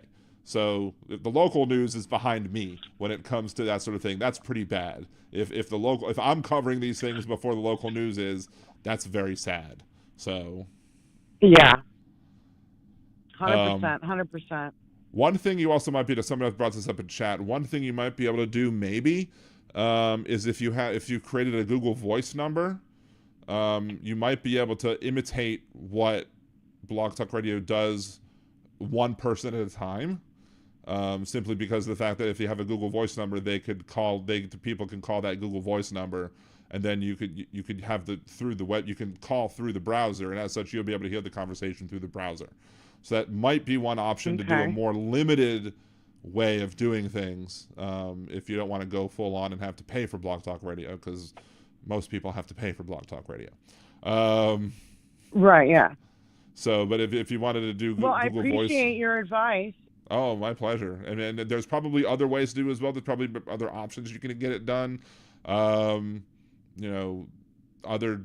different ways it's possible. You could, if you didn't want to do an actual phone call or phone number thing, you could probably find some way to leverage Discord and if you wanted to limit it to Discord people calling in, you could probably do voice chat via Discord and have that be a thing as well. And just, because I know with Discord you can bring, I just did this earlier today in the game I'm playing online, which is that the person was able to bring somebody into a private chat to allow them to talk that way, and that way you can control who comes in. You can have a bunch of people waiting to talk in kind of a stream, and then you can let them in one by one as you want them to come on the show. So the Discord might be another way to do it, or some other type of voice or system that has voice chat. So that's another thing you might want to look into as well. Okay, sounds good, man. You gave me 3 options that I can look into, and I really, really appreciate it. Have a good night, and thanks for your help. Oh, it's my pleasure again. All right. Email me, Liberland Radio. Add me on Facebook if you want. We can chat there too. I'm happy to do so. Either way, I want to help. I want to help the people who are helping me out, and y'all are helping me out just by being here. So I appreciate y'all. Thanks so much. Have a good one. Oh, you're welcome. Bye. Bye-bye. So yeah, if anything, if any of y'all are trying to get things set up to do some things that are similar, I'm more than happy to help give, technical advice. There's like when it comes to Discord, I know that it's possible. I don't know if I'd have to look up how to do it because I've never had to do it yet. But, if I can help somebody try and if I can help pay it forward, I'm more than happy to help pay it forward. So, I think I was going to talk about the game, because I was talking about gaming. I was talking about Grand Theft Auto. I was talking about how I was driving along playing Grand Theft Auto, and all of a sudden a cop pulls up on the side street, and I'm like, whoa, and I'm like, ooh, that's kind of weird. So that it had me that into this mindset of I'm trying to avoid the police, that when I saw a real police officer, I flinched. That's weird. But there's nothing like that in the game that I have linked to, pinned to on the top of the Twitch stream and the top of the YouTube chat as well, which is the puzzles and survival game that I've been talking about on Nerdy Dan. This one's already my most successful thing. Between the few people that have joined in who have, like Aaron, who went ahead and paid the $4.99 to get the 5-star, person on your team, who did a raid with me live, who I think you still have to get your building up to level 5 or whatever. Aaron, if you haven't gotten your thing up to level 5, I don't think it's showing that it's credited that way yet.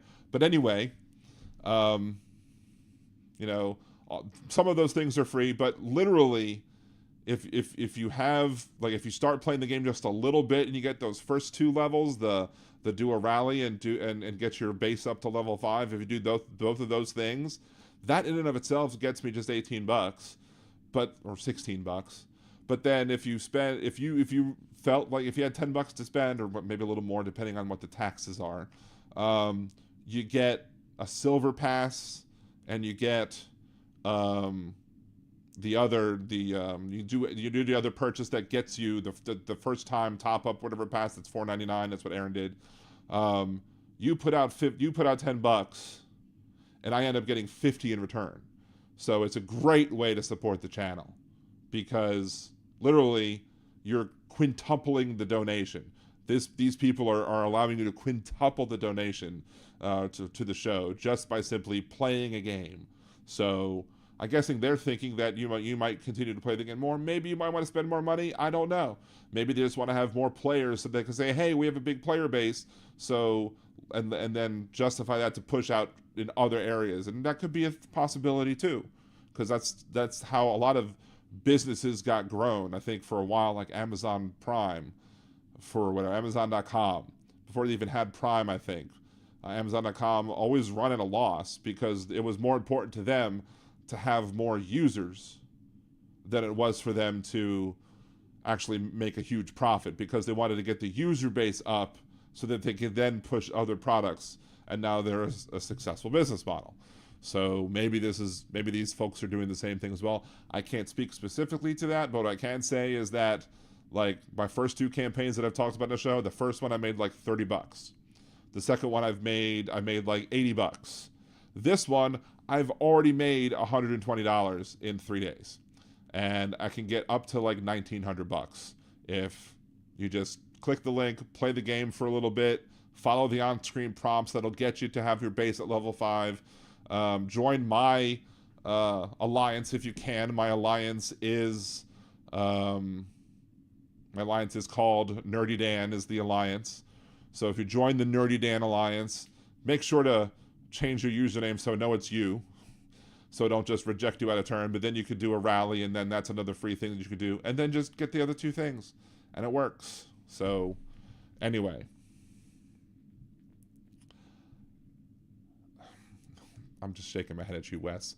This is why I'm not letting you on the show, Wes, because you say things in the chat like, don't Hebrews have all the money? If you're that effed up to be saying this after I already talked about what I went through talking on show, that's part of that's why I'm not letting you on. You lost $10,000 this week. What did you invest in Truth Social? Is that what you did? Ooh, wait, Flycatch joined and left the conversation. Holy crap. I haven't seen that username in for frickin' ever. But we do have an 808 area code calling in. If you also want to participate in the show, please make sure to hit the 1 so we know that you want to participate. And also, maybe put your, if you haven't done already, if you haven't done so already, put your Adam West's HC rate is you. There you go. Okay, perfect. There you go. So we're gonna get to Adam Westish, because Adam Westish did not come into the show starting off by saying, "I'm effed up. Let me call into your show." So, what's going on, Batman-ish? Oh, hey. I'm sorry. Can you hear me okay? Yes, we can hear you perfectly. How are you doing today? Oh, I'm all right. Lots of pains and stuff, but I'm dealing with it. I really appreciate your... Okay, I really appreciate your having such a diversity of people on here. I really, appreciate... Like you have Wes, and Wes says stuff that's kind of off sometimes, and then you have Diane, who's like the opposite of that. You know, right? And I love your show. I've loved your show forever, and I appreciate it. Yeah, and I'm glad that you show up on Hal's chat too and stuff like that. So, I've loved Hal Sparks even before I knew he had a podcast. Like, I used to watch him on Comedy Central all the time with his stand-up stuff. I've watched his stand-up specials long before. My youngest son was impressed that I had him on my show the first time, because he was like, wait, that's the guy that's in Spider-Man 2. So, he's in Spider-Man 2 for just a brief little bit. But, my son was very impressed, and that got my son watching the kids show that Hal does. I forget the name of the show. Lab Rats. Lab Rats, yes. That's got him watching Lab Rats, and he really enjoyed Lab Rats, too. And it's a cute show.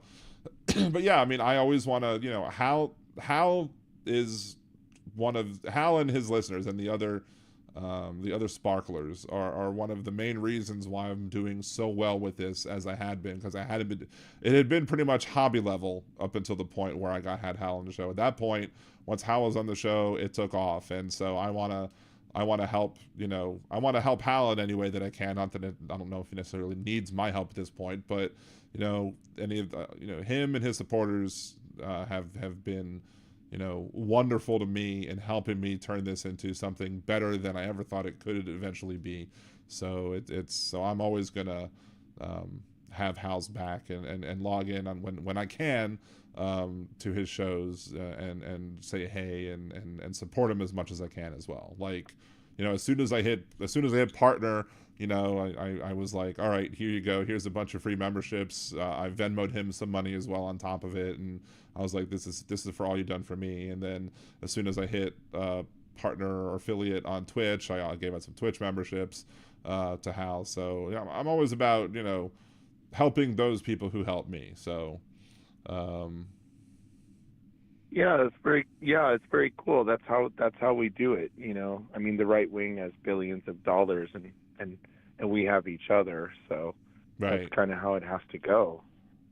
I think one of the things that Tara has talked about, Tara Dublin has talked about, was the fact that they have these ideas that she talked about on my show. She might have talked about on Hal's show as well. That they basically the GOP will buy all these books that are supposedly written by people like MTG and Bobo the Clown and all the other people, and then they buy them all up just to be able to get them more money. Right. But even at the local level, when I had Britt on the show on Monday, she reminded me of something that the Louisiana Democratic Party in the last election was like, hey, do you want a part of our voter list? Pay us $2,000.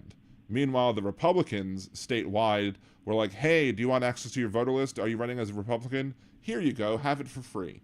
So that just goes to show, at least in Louisiana, why we're dealing with the levels of fascism that we're dealing with in Louisiana right now, and why we are going to be the shining beacon of what not to do when it comes to electing elected officials, because the whole world should be able to see through the lens of Louisiana why going full Republican is horrible. I mean, on Monday we talked about the whole, you have the reduction of the ability to be able to make public records requests and reducing those, and you have all these other things that we talked about on these other shows, and you have the bills about not being able to discuss gender in classrooms and all this other stuff. We are going full Republican, and worse than Florida and Texas, simply because of the fact that Florida and Texas have large blue cities that help economically keep them alive, whereas New Orleans can't do that in Louisiana. New Orleans can't be what holds Louisiana together. New Orleans can't be the glue that Orlando is, or that Houston and Austin are. We will not be able to keep this state together if it goes down too deep down that rabbit hole. So many people are going to suffer, which is unfortunate, but hopefully the people in this country will see how the people in Louisiana are suffering and take that as a clue of, don't do this as a nation at a nationwide level. So yeah, exactly. And it almost seems like what the democratic experiment has turned into is a demonstration of what not to do, the vulnerabilities not to have, the way not to do things. But that's generally what something innovative does, right? Like, look at Apple. Apple started out as a kit computer. You could build it yourself, and then you added on to it yourself. You programmed it yourself. You had some apps, but not everything. And then it turned into the exact opposite of what it is over the years. And Microsoft became more of that, So for me, it was really weird to switch from Mac to Microsoft, but I did that, and I don't regret it at all, But still, when you think about it, it's like look at what France did. France kind of invented, I guess, the modern democratic system. I guess the modern version. I'm not really that educated, so I'm just gonna kind of parrot what I've heard. And then, but I think Randy Rhoads or Stephanie Miller, I forget whose show it was on, but they were talking about the French Revolution, how the conservative movement as it exists is basically nothing new. It's the exact same thing it's been for 400 years since the French Revolution. It's the same corporation, the same people or their descendants. It's the same group you're fighting. So it's not ever going to be anything new. It's just going to be the newest generation of that. So it's kind of like, the new version of whatever is going to imitate the old version and then add on their decorations and their changes to make it better or worse, I guess, depending on your point of view. Right. Me, the new boss, same as the old boss. Right. As they say. So yeah, the king is dead, long live the king, Yeah. And it's like, and then okay, so you think about how Nixon got away with all kinds of stuff, and you can tell that clearly that Trump is definitely the new Nixon, and he's trying to, follow in Nixon's footsteps. But what he forgot, and what the whole Republican Party, the Russians, because it's not really Republican, it's really the Russians. But what they forgot is that the government has learned to protect it and armor itself better against the kind of Nixon stuff that it was in the 70s. So it's not that he's not going to get as far as Nixon did. Well, in some ways he's gotten a lot farther, but that's kind of what we have to expect. It's just like antivirus software too. They figure out a new way to exploit. They have to beef up the security. Right. The problem is that's the way that the nation protects itself from the harm that could potentially be caused by a Trump, at least in the first 4 years that we had to deal with his idiocy, was what they refer to as the deep state, i.e. the lifelong people who are civil servants, who are patriots, who are doing the job just because they know the job has to be done, and the they're now understanding that, at least the people maybe who are advising Trump are understanding that, and now one of their goals that they want to do if he ever gets back into office is to remove those protections for the civil servants and be able to yeet them from their positions so that there's less people to stand in his way as he tries to do what he couldn't do in his first term, which is another one of the reasons why we have to stop them. One of the reasons why we have to prevent him from being president, and why we have to understand that there are things, while there are things that we might not like about Biden, that he is miles better than anybody else. Right. And the harm, that the existential threat of a Trump presidency that the world is facing is just shocking and scary. And the fact that there are people out there who are like, well, I don't like what Biden has done in Israel. Well, maybe I don't agree 100% with what Biden has done with Israel as well, but the Palestinian people are not going to be better off under Trump. Netanyahu is going to be emboldened under a Trump, and more people beyond the Palestinian people are going to die if Donald Trump is president, because Donald Trump is going to let Putin do whatever the hell he wants to do, which means slaughtering Ukrainians. Who's backing the Hamas? Who's backing Putin? Who's backing Hamas? Right. And Trump, who pretends to love Israel and then does that stupid move of moving the embassy over there, which was the stupidest thing ever. Just fucking. I'm sorry. Oh yeah, you're not on radio. Okay, it's not radio. It's just the dumbest thing ever. Like that. Like the moment I heard about that, I was like, this is gonna screw up everything in the Middle East. Like I instantly knew, like that was gonna be like totally destabilize the Middle East, and he was probably doing that just for Putin, and that's the deal. Like look at, like I loved Obama, and like a lot of my friends some of who are unfortunately dead, but they loved Obama too, and they, we all thought, this is going to be some huge change, and Obama was a change, but he really wasn't that much of a change, honestly. He was pretty conservative. Mm-hmm. He wasn't as liberal as we all hoped. He got gay marriage, which made people like me happy, but kinda. But who got him there on gay marriage? A lot of people forget who got him there on gay marriage. I don't know. Was it Biden or? It was absolutely Joe Biden. Joe Biden is the person who convinced Barack Obama to move to the left when it comes to gay marriage. So exactly. Biden was the more liberal of the two of them. Obama was kind of was really pretty conservative because he had to be, as a black guy and somebody who basically grew up in Hawaii, which makes you even more suspect in political circles. Because look at Mazie Hirono and all of those people. They're very liberal and they always call out Republicans. And so Obama had to be like extra conservative, and he was too conservative, and he was in bed with Wall Street way too much. I love Obama, but Joe Biden was really the liberal part of that. And now the Republicans know that after Biden winning and Hillary actually winning the popular vote, just remember that when you say winning, go by the popular vote, not by who actually became president, because Hillary won that election. Biden won that election.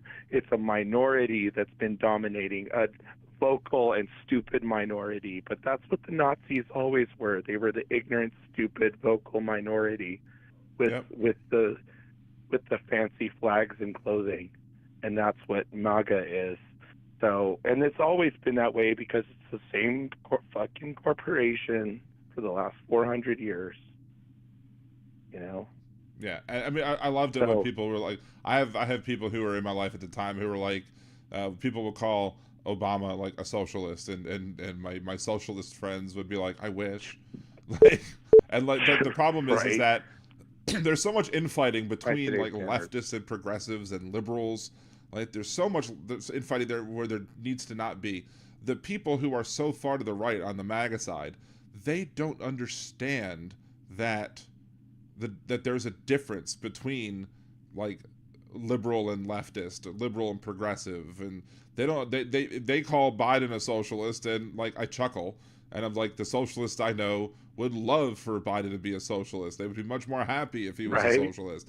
You know, they went to the voting booth and held their nose for Biden because they knew that he was, you know, he campaigns on being a capitalist, as Easy Network, you know, brought up in chat just now. But yeah, he even talked about his State of the Union. I don't know if he mentioned it in this State of the Union, but I know he mentioned it in the last State of the Union about him being a capitalist, and which makes all the leftist folks like, cringe, because they're like, why are you playing up to the right? The idea is we should be running more to the left, which fortunately it seems like Biden has done that in his in this election, especially when it comes to like body autonomy and the right to have an abortion and stuff like that, because he has seen that running on body autonomy works.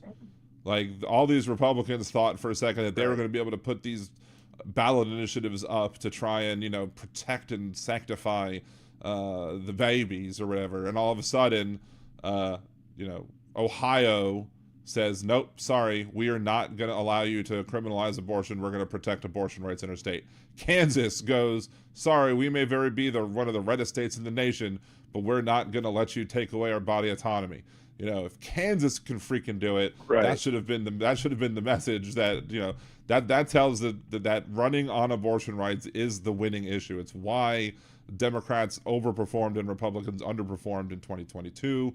It's probably the only way that we have a chance to keep the Senate this year, because the Senate is questionable. It's how we'll retake the House, and it's how we can beat Joe Biden can beat Donald Trump, as long as we don't allow ourselves to go stupid, which I've had rants on this channel before about the people who, you know, I'm not going to vote for Biden. We need to suffer a little. I'm fine with people suffering a little bit of a pain if it teaches Biden a lesson. I'm like, no, lots more people are going to be dealing with pain, and that's a privileged stance.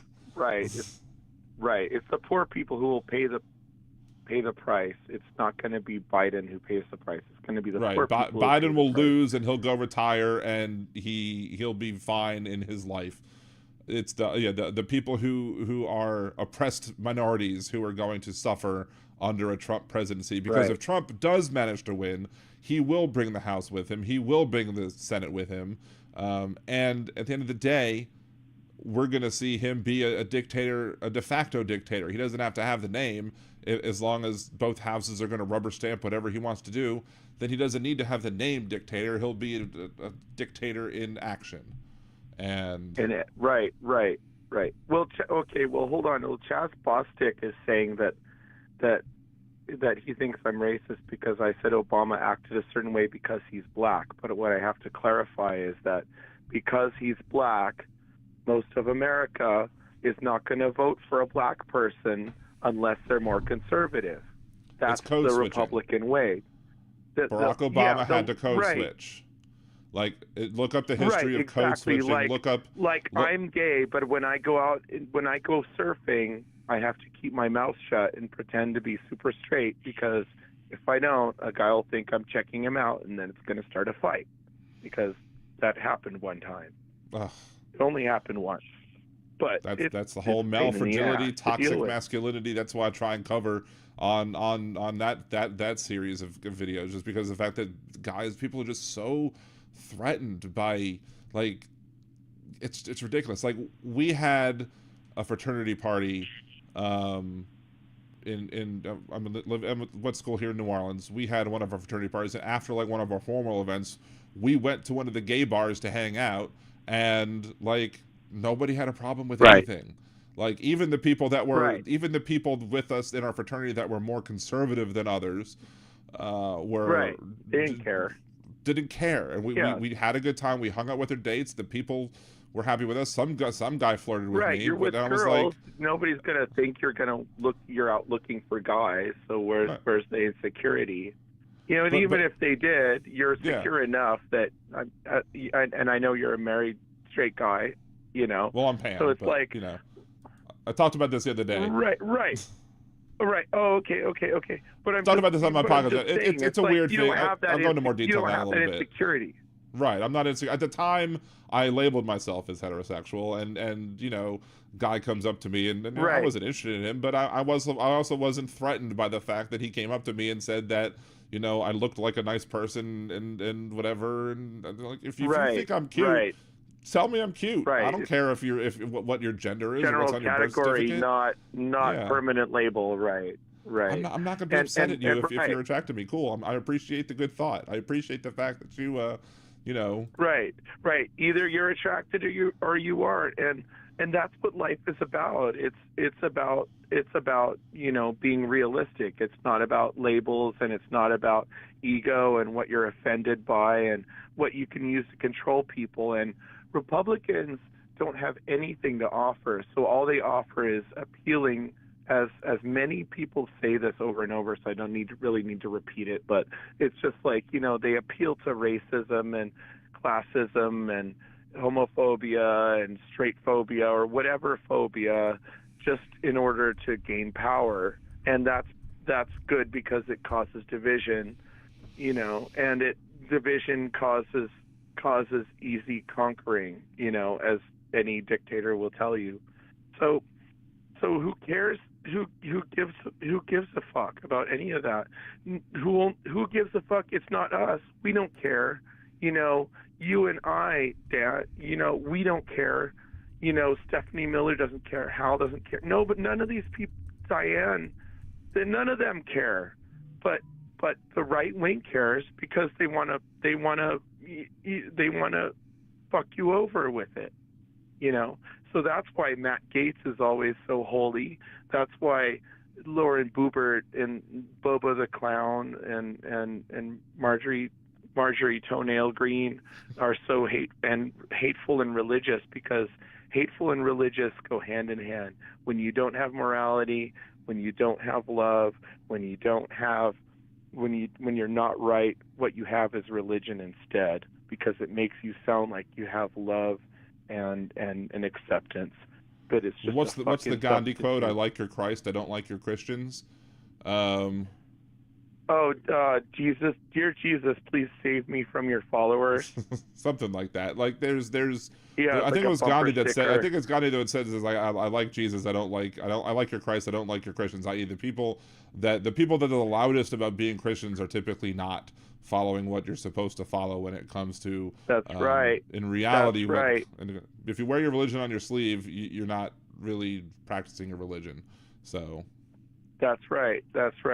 And I agree with Hal that Buddhism is more like a spiritual hygiene than a religion, and because that's kind of what I do. But I don't really fucking shove it in people's faces, even like I used to when I first started practicing, because I realized that nobody really gives a crap about your practice if you aren't a shining, freaking incredible example of your practice, right?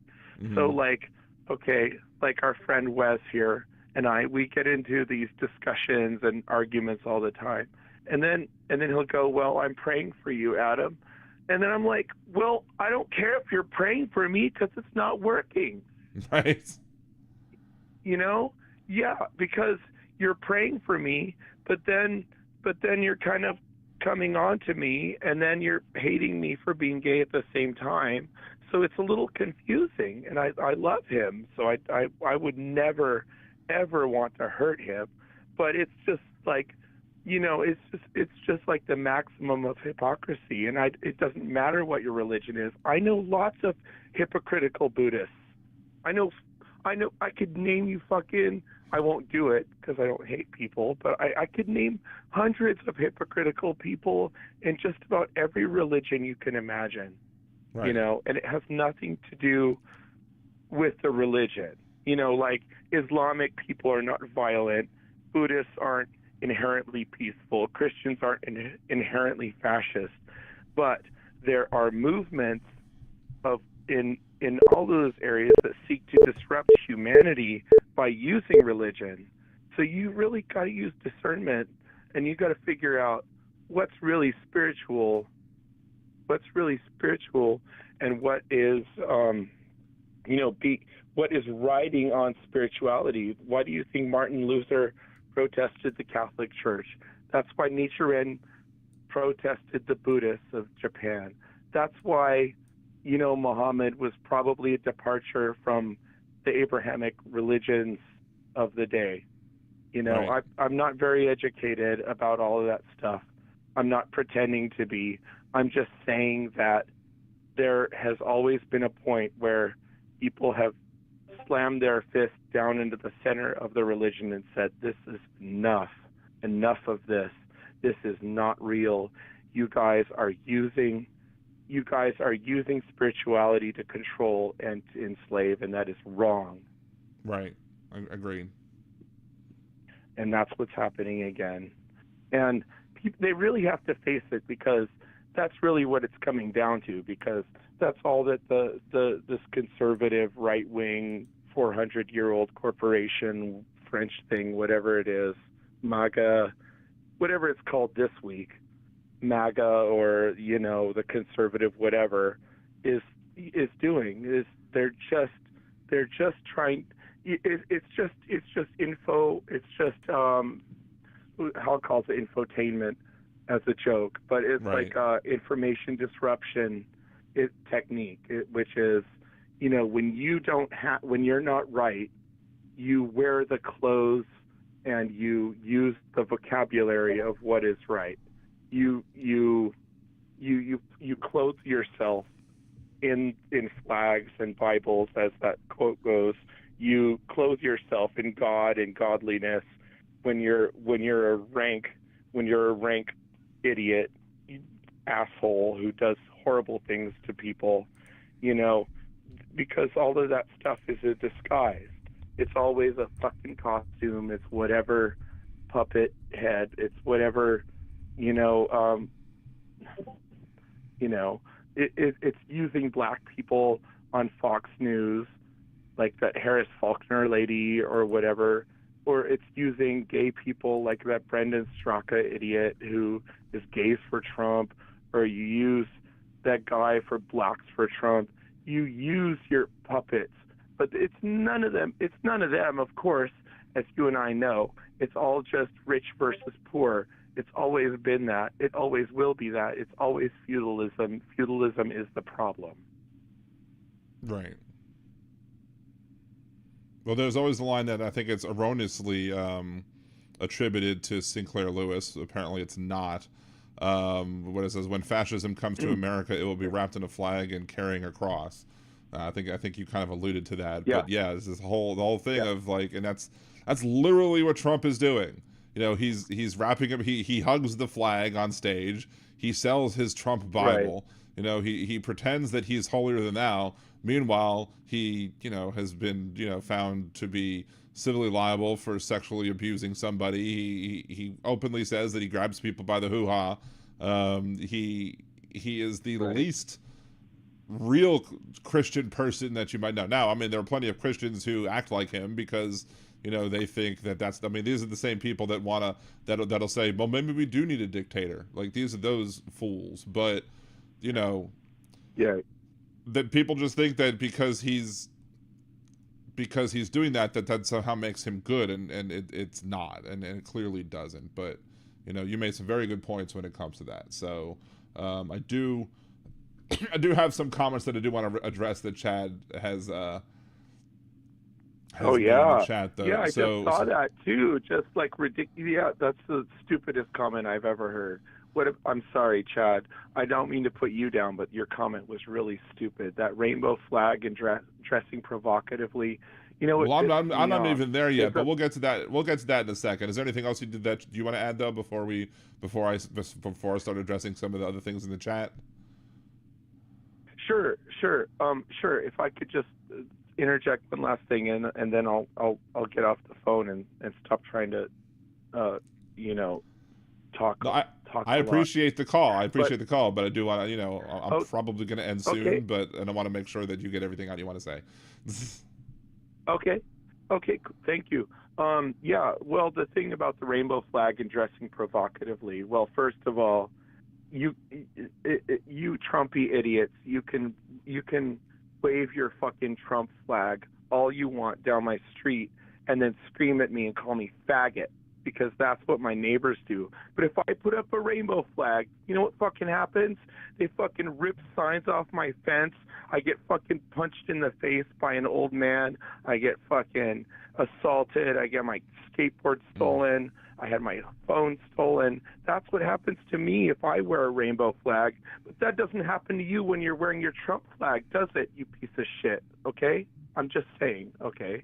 And then the other thing about dressing provocatively is that women are in the Trump universe are encouraged to wear bikinis everywhere. Okay, you have to be a frickin' like hustler model to like be a Trumpy maggot model troll, right?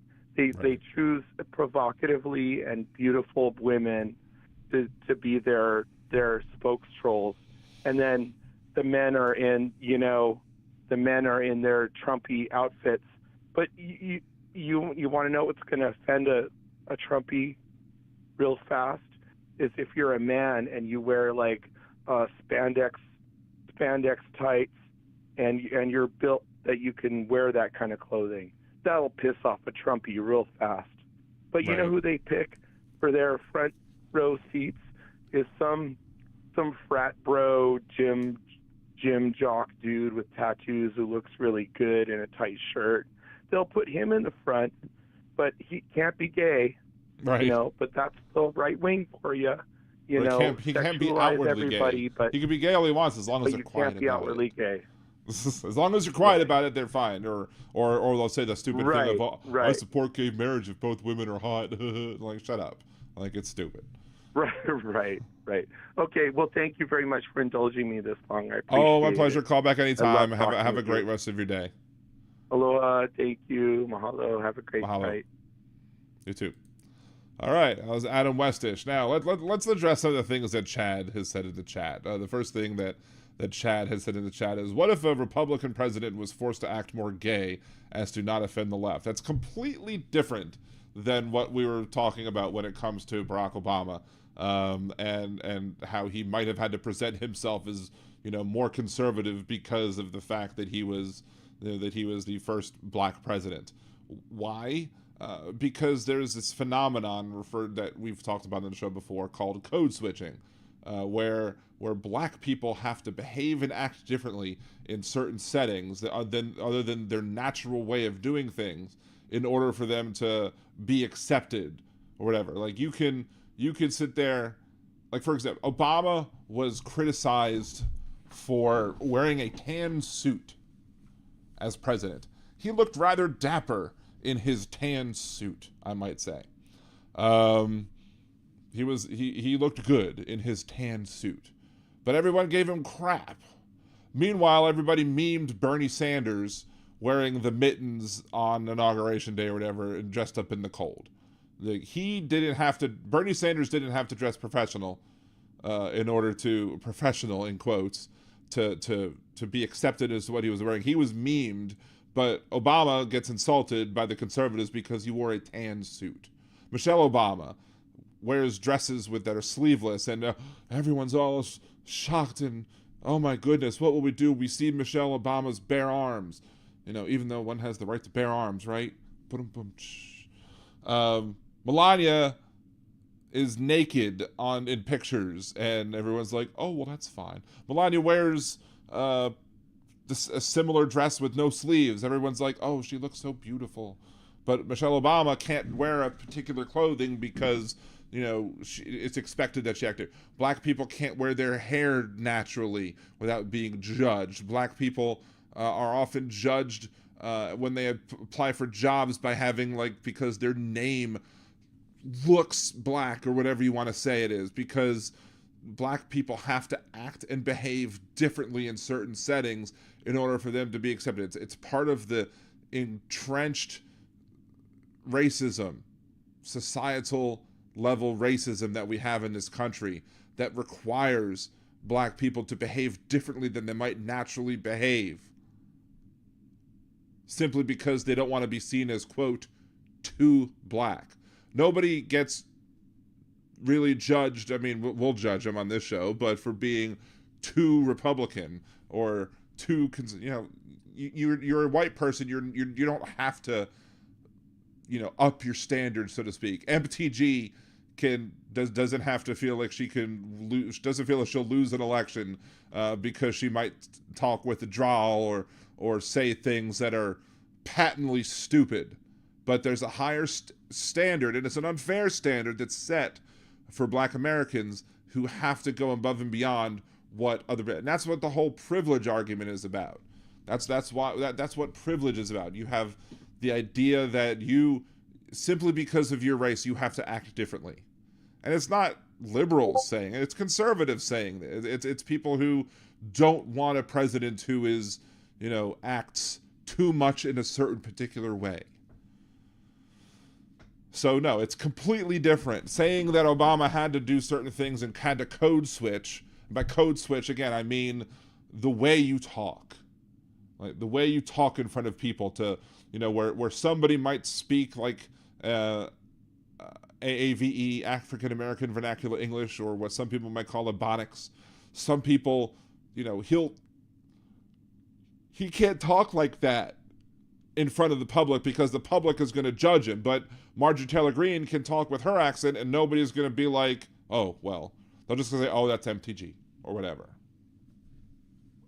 So that's one of my points to what you said there. Let's scroll down and see if we can find some of the other comments that you made.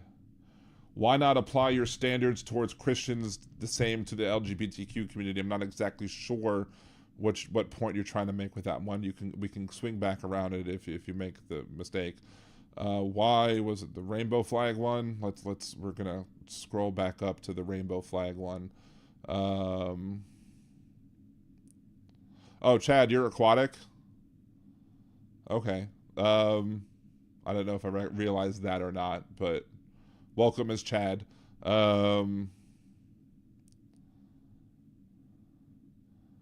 Yet you can say the worst Christians are the ones showing off Christ. It's not that the Christians are showing off Christ. It's saying that the Christians are not acting like Christ. Right? Like, now I'm Jewish, so I have to speak with how I've understand that Christianity is presented to me. But Jesus threw out the people from the temple, who were like the money changers or whatever, who were trying to put money into religion. Trump sells Bibles for exorbitant profits as a publicity stunt to help him raise money, defend himself from criminality charges against him. Like that's not judging Christians for being too Christian. That's judging Christians for not acting Christian at all while trying to enforce Christianity on us via our government. By wearing it on your sleeve instead of having it in your heart. Right? You're not supposed to wear it on. I mean, in Judaism, you do have to wrap. You do have to put the word of God in your mind and in your heart. That's why you see the people with the tefillin, where they wrap the things around their arms and they put the thing on their head. That's what's called tefillin. Funny story about that. My mom, at one point, somebody asked what the box on the head was for the people who were praying by the Western Wall, and my mom was like, "Oh, that's bumpers, so they don't hurt their head." And the person actually believed her, and it was hilarious. But no, we're not saying the worst Christians are the ones showing off Christ. The worst Christians are the ones who are trying to force others to be Christian whilst not following their own rules for themselves, and who are being hypocrites about things. So, what else? Chad Bostic, I support Trump, and I think nothing like you're all saying. Well, here's the thing with that, is if you're supporting Trump, you might not think the way that these people think, but you're telling us that if you're voting for Trump, that you don't have a problem with the way Trump acts. And that in and of itself is problematic. I can't imagine what about Trump you might like that might, that in any way it meshes with Christianity. Like, you might not be a white supremacist yourself, but you have no problem voting for somebody who had no problem supporting white supremacist anti-Semites at Charlottesville. And in reality, thank you, squeaky chair.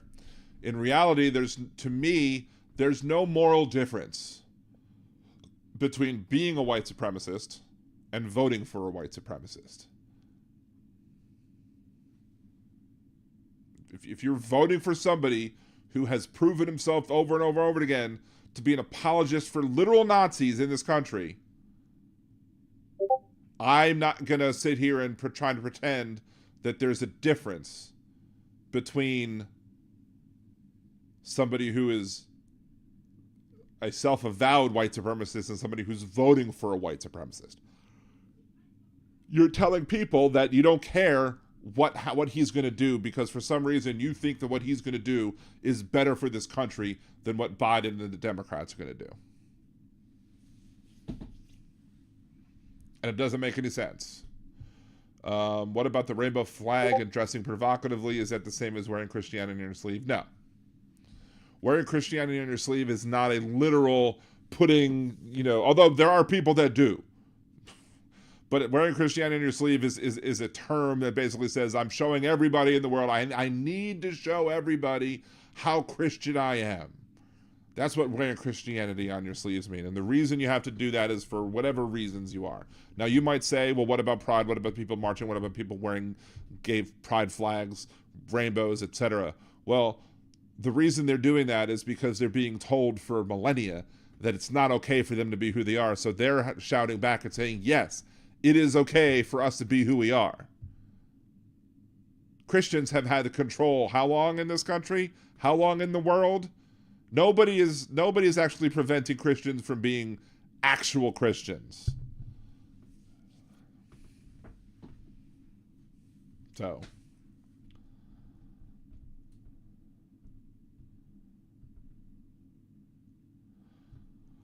let's scrolly down. Bo Burp's next career move is reviving Ron Jeremy's career. Do we think Bobo the Clown can handle Ron Jeremy? Although, isn't Ron Jeremy, now mentally not competent to stand trial or something?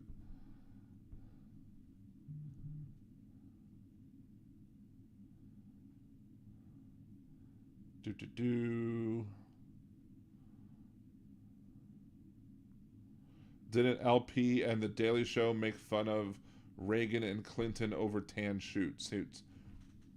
I'm not aware of them ever doing that. See, Daily Show mock Clinton tan suit.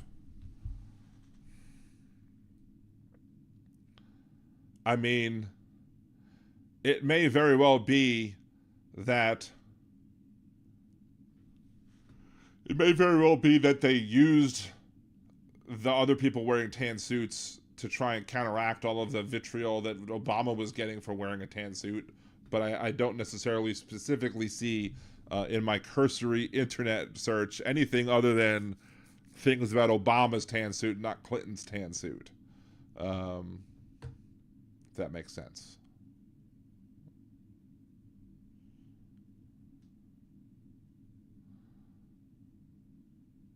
Doopa-doopa-doo. Wes Webb, I'm still on the line. Why are you still on the line if I've told you that I'm not going to you when you're drunk? You've said so much stuff that's been yeeted by the mods. No, I'm not going to you today. I'm sorry, Wes. I love you, man, but I'm not going to you today.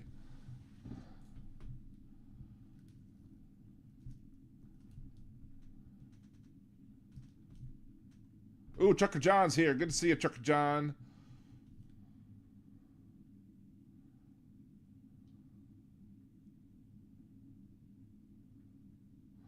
I know Wes is waiting, Jolie, but Wes is proving in the chat well that today is not the day to bring Wes on. He can talk on Monday.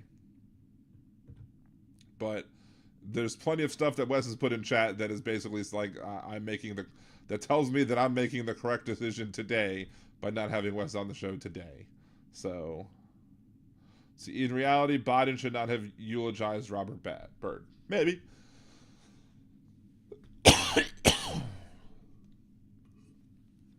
think one of the things you have to understand about Biden, though, is Biden looks back at like the older days of the Senate and the way things were done and thinks that that was the ideal model of how things should be done. And it's one of the things that I said he was naive about in 2000, or 2020, I mean, in 2020, not 2000, but in 2020. One of the things I thought he was naive about, excuse me, was the idea that he was going to be able to come in and he was going to be able to work with the Republicans like he worked with them when he was in the Senate. Excuse me. They have already proved that that's not possible. They already proved that that's not something that can happen. They already proved that the Republicans of today, who are elected officials, are not the same people that he worked with. Even if they're literally the same people, they've changed. Or at least they're being more honest.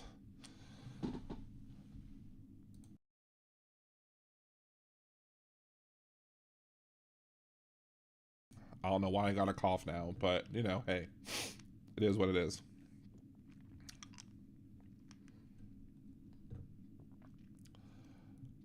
Scroll down some more.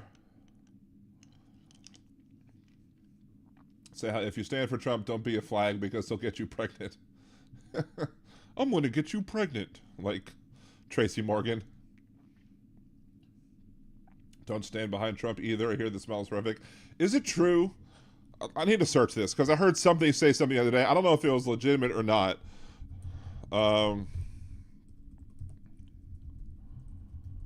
Somebody had mentioned something about the fact that Donald Trump farted in court.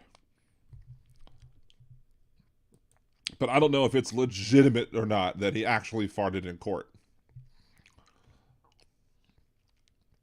I mean, it is being reported that he fell asleep in court, which throws out the whole Sleepy Joe thing way out the door.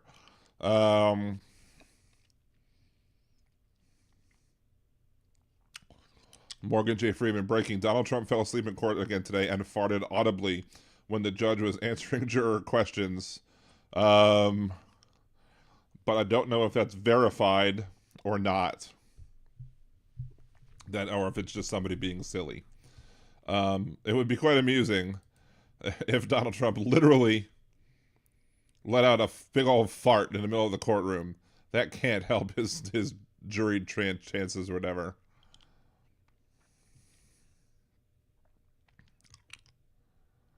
Let's see. Bob, man, they're dropping the curtain on democracy in Louisiana. Once it's gone, it'll be a little bit like Louisiana is trending on Twitter right now, which is why I had to go look at it real quick. Louisiana, they passed an open carry bill that allows you to open carry anywhere, or concealed carry, I guess, anywhere in the state. So if you want to have a gun, you don't have to show it, you don't have to permit, you can just have a weapon on you at all times. And they're asking him to change. They're asking them up in the chamber, up in Baton Rouge, to go change the rules to say, okay, well, they're not in tourist areas, like not the French Quarter. Don't let it happen in the French Quarter. Don't allow concealed carry in the French Quarter. You can still have a permit and walk around with it, but they don't want people just all willy-nilly walking around the quarter with their concealed handguns. And of course, the Republicans are like, nope, we're not going to do it. Why? Because they don't care about actual safety. They think that the Wild West is this magnificent place that everyone should live in. And they don't care about the lives of people.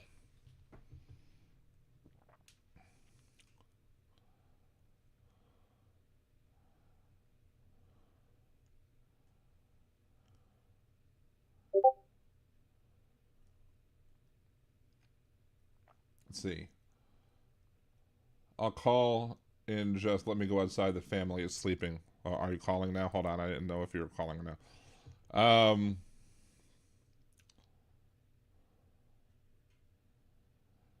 Suzio, where is Joe Gibb? I liked that guy. So if I'm a Republican, will I get banned? No, there are plenty of Republicans who are welcome on the show, Tony. Plenty of Republicans welcome here. You just have to be respectful and follow the rules. And that applies to everybody. You don't have to just be a Republican to follow the rules. Everybody who's in the chat room, I'll remind everybody that when you're dealing with somebody, attack what they're saying, don't attack the person. Baseline behavior, how I expect people to act in the chat room. And the mods have free reign to mute, silence, delete whatever messages they feel go against that. And if they're deleting enough of your messages, they're going to mute you. Why? Because you're not following the rules that I've set forth.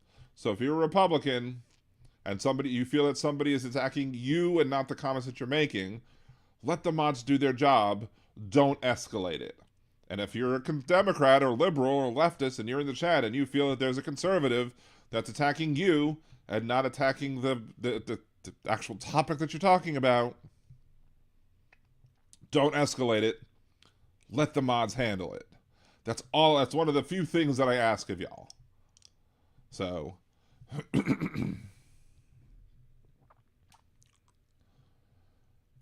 if you're gonna call in, Chad, you got to be quick because I'm for some reason I got a cough now and I'm fighting it. So, okay, you're heading outside the call now. Okay, that's fine.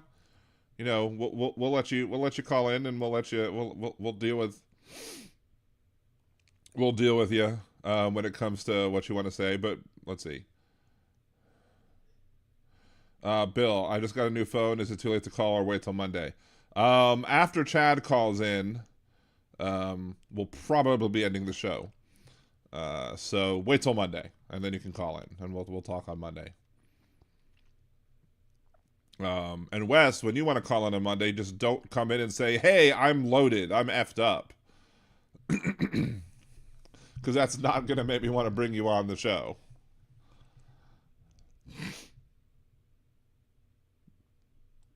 Jeff Curry, concealed carry is okay. How do they know? Well, it's not the matter of that to know. If they find out that you're concealed carrying, it used to be that if you were concealed carrying and you weren't, and you didn't have a permit to do it, then you would get in trouble.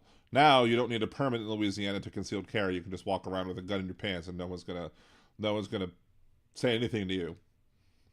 But how would they know? I don't know.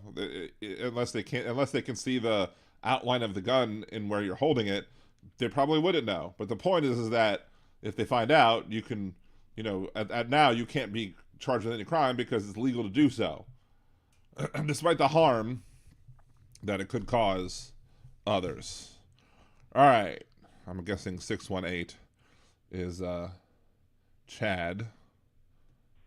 Is this Chad? Hello. How are you tonight? What's going on? How are you, brother? I'm hanging in there. How are you? Same shit, different toilet. I'm good. Hey. Bicycle Mike. Wait, hold on. off, Bicycle Mike says I never said hi to you. I'm sorry, Bicycle Mike. How are you today? Good to see you on the show. Sorry for neglecting you, Bicycle Mike. Anyway, so, all right, what's going on, man? Yeah, hey, not a lot. First off, I still owe you $1. I don't know if you remember or not, but we made a friendly wager for $1 on the last election, and you won. So, there you go. Sorry, I haven't made good on our deal. That's fine. Well, here, no, really, you don't even have to pay me the $1. Download the game and play the game, and you'll get me at least 16. Okay, right on. There you go. Fair enough. And if you want to say that you earned it, that the $1 earned entrances, then you could do the $4.99 thing and get the 5-star character, and then that'll get me like $25 more bucks or $35 more bucks. It's crazy, but whatever. Okay, cool. But anyway, yeah, I appreciate you remembering that. Your Twitch and stuff, and no, man. Yeah, it's all good. So really, I just wanted to call and say through the chatting with a few people, I do appreciate the fact that since I've been cordial, coming in and listening to you talk over the last few years, I appreciate that a lot. And sometimes it can be disheartening to have people judge a whole group of people, because look, where I come from, the position that I come from when it comes to Trump, no, I don't agree with, bro, like I honestly don't agree with like 90% of what he says and does, acts, all of that. Mm-hmm. The reason I voted for Trump is the same reason I voted for Obama, right? It's real simple. They were the two closest things to change candidates. Mm-hmm. Big change in the country. Whenever you get people down so hard and for so long, and you have groups of people pitted against each other, sometimes people just want change. Sometimes they just want to throw a middle finger to the system, you know. And I think that's what a lot of people did as well. And I think where a lot of people went wrong by trying to group everybody who wanted a change into this bigoted, hateful group that everybody says that it is. Like what actually happened is the left galvanized that group. You know, I'm neither left nor right. Like the closest thing to right that I've been was voting for Trump. I voted for Obama twice, the only two times I've ever voted for a president. Mm-hmm. And I turned around and I voted for Trump.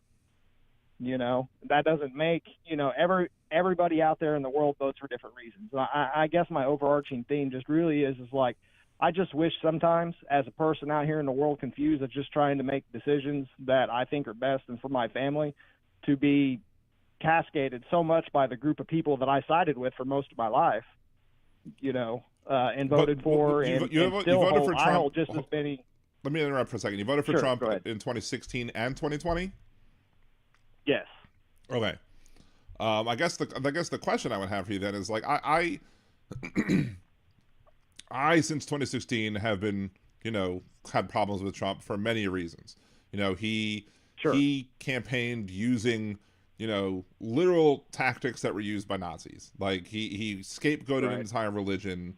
He did all this horrible stuff. But, you know, we could talk about all that stuff he did. But there are people to whom we're like, make your point. Okay, well, you know, that it kind of sounds like you're saying that any change is good change, and that's not necessarily true. No, not necessarily. But I mean, whenever your options are continue the same path, and you feel like that path is not appropriate or is wrong, or is not benefiting you, at that point, kind of like any change sort of is. That's really kind of any change is not good, obviously, right? Like I don't want to go out in my car and get run over and not wake up the next day. That's bad change, right? But what I'm saying is that sometimes people get backed into a corner, and when you're left with horrible choices, like really, we failed as a country of people to put up the best candidates. We've allowed these people to run on both sides, the DNC and the RNC, to make up all these funny little rules and do all these little things to where they have the most say in putting people into positions for people to vote, as opposed to where the power should be is with us, the people. You know what I mean? And it's both sides. It's not just one. I've actually found myself much more centrist. There's lots of things that I believe, you know, on the left. There's lots of things that as I get older, I start to believe on the right, you know, and really I'm just out here trying to make the best decision that I can for my family and what's best for me. Right. So do I agree with that? Look, there's lots of wrong. We can sit and nitpick all day long about the wrong of one person, the wrong of another person, how one person could be more righteous, one person could be less righteous. We do all these different things. But at the end of the day, what I'm trying to say is like, you know, can't we all still just be friends? You know, and honestly, like what kind of grinds my gears a little bit is that I've been like super for all of the things that people say about people that vote for Trump. Ever since I've been in your chat, bro, like I've been super respectful. I've never come back with no hateful comments to nobody. And I know a lot of it's just left cup. People get peppered up and they're saying things. I get it, man. I completely understand. But at the same time, like that just kind of solidifies it even more. It's like the caller you had that I was listening to earlier saying that, you know, people are cascading a group and they're being racist and all of that and all these different things. It's like, well, you know, actually the group that's supposed to be so tolerant of everybody is the group that I feel the most hate from. You know what I mean? Like, I don't get that from. Are you familiar with the idea of the paradox of intolerance, or where? Well, I mean, I get the gist of what the definitions of the words were. I've never heard it put together like that, but I could assume just through definition purposes, I could get the premise of it. Right. Well, basically, like in order to be fully, truly, actually tolerant, you have to not be tolerant of intolerance, which means Like, you know, and it's kind of like the whole thing of like, why can't we all be friends? That's kind of a similar thing. We should all be able to be friends, and that's easy to say. When cliches are nice, you know. It's easy to say, but in reality, if there are people who are, yes, you know, my loved ones who are trans folk, there are my loved ones who and you don't really even have to be my loved one for me to worry about you, because I'm not, when I'm voting, I'm not just voting for myself, because at the end of the day, with the exception of my Jewishness and him pandering to anti-Semites, at the end of the day, if Donald Trump wins this election, I will personally probably be fine. My wife can no longer, we don't think she can get pregnant. So we don't have to worry about that particular issue for her herself. I'm sorry to hear that. I went through IVF with my wife after being paralyzed, and I know how hard that.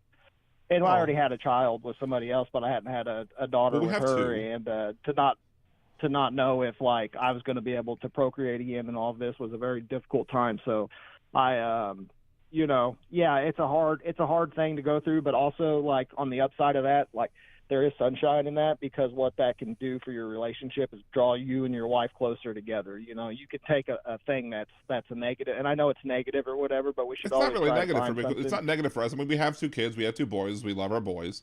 You know, we're fine. You know, that we did have kids. Or she did naturally conceive, and we have had them, and like literally like.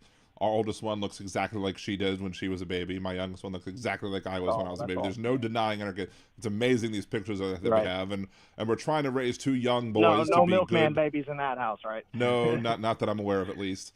No, there's no way to deny either one of these kids. But the thing is that is that you know, I will be fine, most likely. Putting a pin in my Jewishness for a second, because I'm not practicing, but the Nazis, the anti-Semites, the people who don't like Jews tend to not care whether or not you're practicing, because they tend to care whether or not you were born Jewish or not, or whether you're quote tainted or whatever by your Jewishness or whatever. But we're going to ignore that for a quick second. It's easy for me to do that, maybe it's not that easy for me to do that, but we're going to, like, I'll probably be fine. No, I completely understand if Trump wins. But I don't just vote because I'm going to be fine. I mean, my financial situation has gotten much better under Biden than it was under Trump. I mean, I think you and I are in the same boat. I live in a blue state, bro, so my vote don't even go to Trump anyway. I'm in Illinois. So I think you're in a state where your vote doesn't go to Biden anyway. So, I mean, ultimately, really, like, we're kind of just really so you didn't help Trump get elected. Nothing. I didn't help Biden get elected. Right. So our votes are thrown away. Clean, bro. I never really voted for Trump. But honestly, I would have taken anybody over either Biden or Trump. You know, the problem is you can't. We don't. This country doesn't need the old way. You know, everybody carries on about the old ways and all these different things. Like, we really need, you know, in my opinion, the Congress and the Senate ought to be run the same way as the presidency. People ought to be on terms. People ought to be allowed to be left in there and reap the rewards. You know, you expect an honest person to, you know, let's say that Dan, the honest guy from nowhere, you know, Kentucky, wants to go and make a change in Washington. Well, what happens when you get to Washington? Well, you got insurance for your family, you're making good money, you're rubbing elbows with all these people, you're in a nice, beautiful, clean city, all these great things are happening. Well, then shit, like in a couple of years, re-election, all this, and you start thinking like, man, I don't want this to go away. Like, what's it going to take? What do I got to do? Like, I still got to win the people over. But now I'm in a position to where, hey, I do this little bit of thing here, I get this little bit of extra money here, and it happens with everybody. It's not a left or a right thing; it's a politician thing. And so, really, I believe our problems are much larger than just the shitty choices that we have to vote. Is Biden or Trump either one of the 2 people that's going to be on the ticket? If you could pick anyone in the world to be the president, would you pick either one of them 2? Well, That's a nice thought. If Dan could just pick one person to be the president starting in next year, would you pick? And you could pick anybody in the entire world. Would either one of those people be Trump or Biden? They wouldn't. Either one of them would be Trump or Biden for me. I mean, probably there's probably plenty of other people who would do a much better job for the people than anybody who's currently or has served in elected office. Let's just put it that way. Sure. for some reason my system is acting stupid again. I don't know. You might hear, I don't know if the people in the YouTube can hear this for a second, because I think we're having more connection issues or something. I'm sure they're fucking roasting me right now. So, if they can't hear me, I'm probably getting teased. It's just the fact that my encoding is overloaded for some reason. So I'm pausing you need to talking get you about a new setup. You've had a few. Yeah, I think I need a new laptop, but I could get a new laptop if yeah. everybody jumped in on that game and did all the free things. Hint, hint. Yeah, no, I'll hop on there and do that actually. And I would suggest that when you do, get you a gaming computer, because a gaming computer, if it's good enough to run a game, it'll handle everything. Well, this is a gaming computer, but it's a gaming computer from like 4 years ago. It's a 4-year-old gaming computer, so that's the problem. Yeah. Okay. I can't have it unplugged. It's a laptop, but I can't unplug it because the battery sucks. So yeah, right. we're gonna get a new one eventually. That being said, the point that I ultimately wanted to make to you, though, is that the why can't everybody be friends is that if you are out there supporting somebody, even if your vote doesn't matter because you live in a blue state and I live in a red state, if you're out there supporting somebody who is actively talking about wanting to ban abortion at 15 weeks or whatever nationwide, he's backtracked on that a little bit, but when somebody tells you who they are, I heard him say, and I've never heard him say, well, I won't say that me personally, I'm not saying he hasn't said it. I personally have not come across him saying that he wants a total abortion.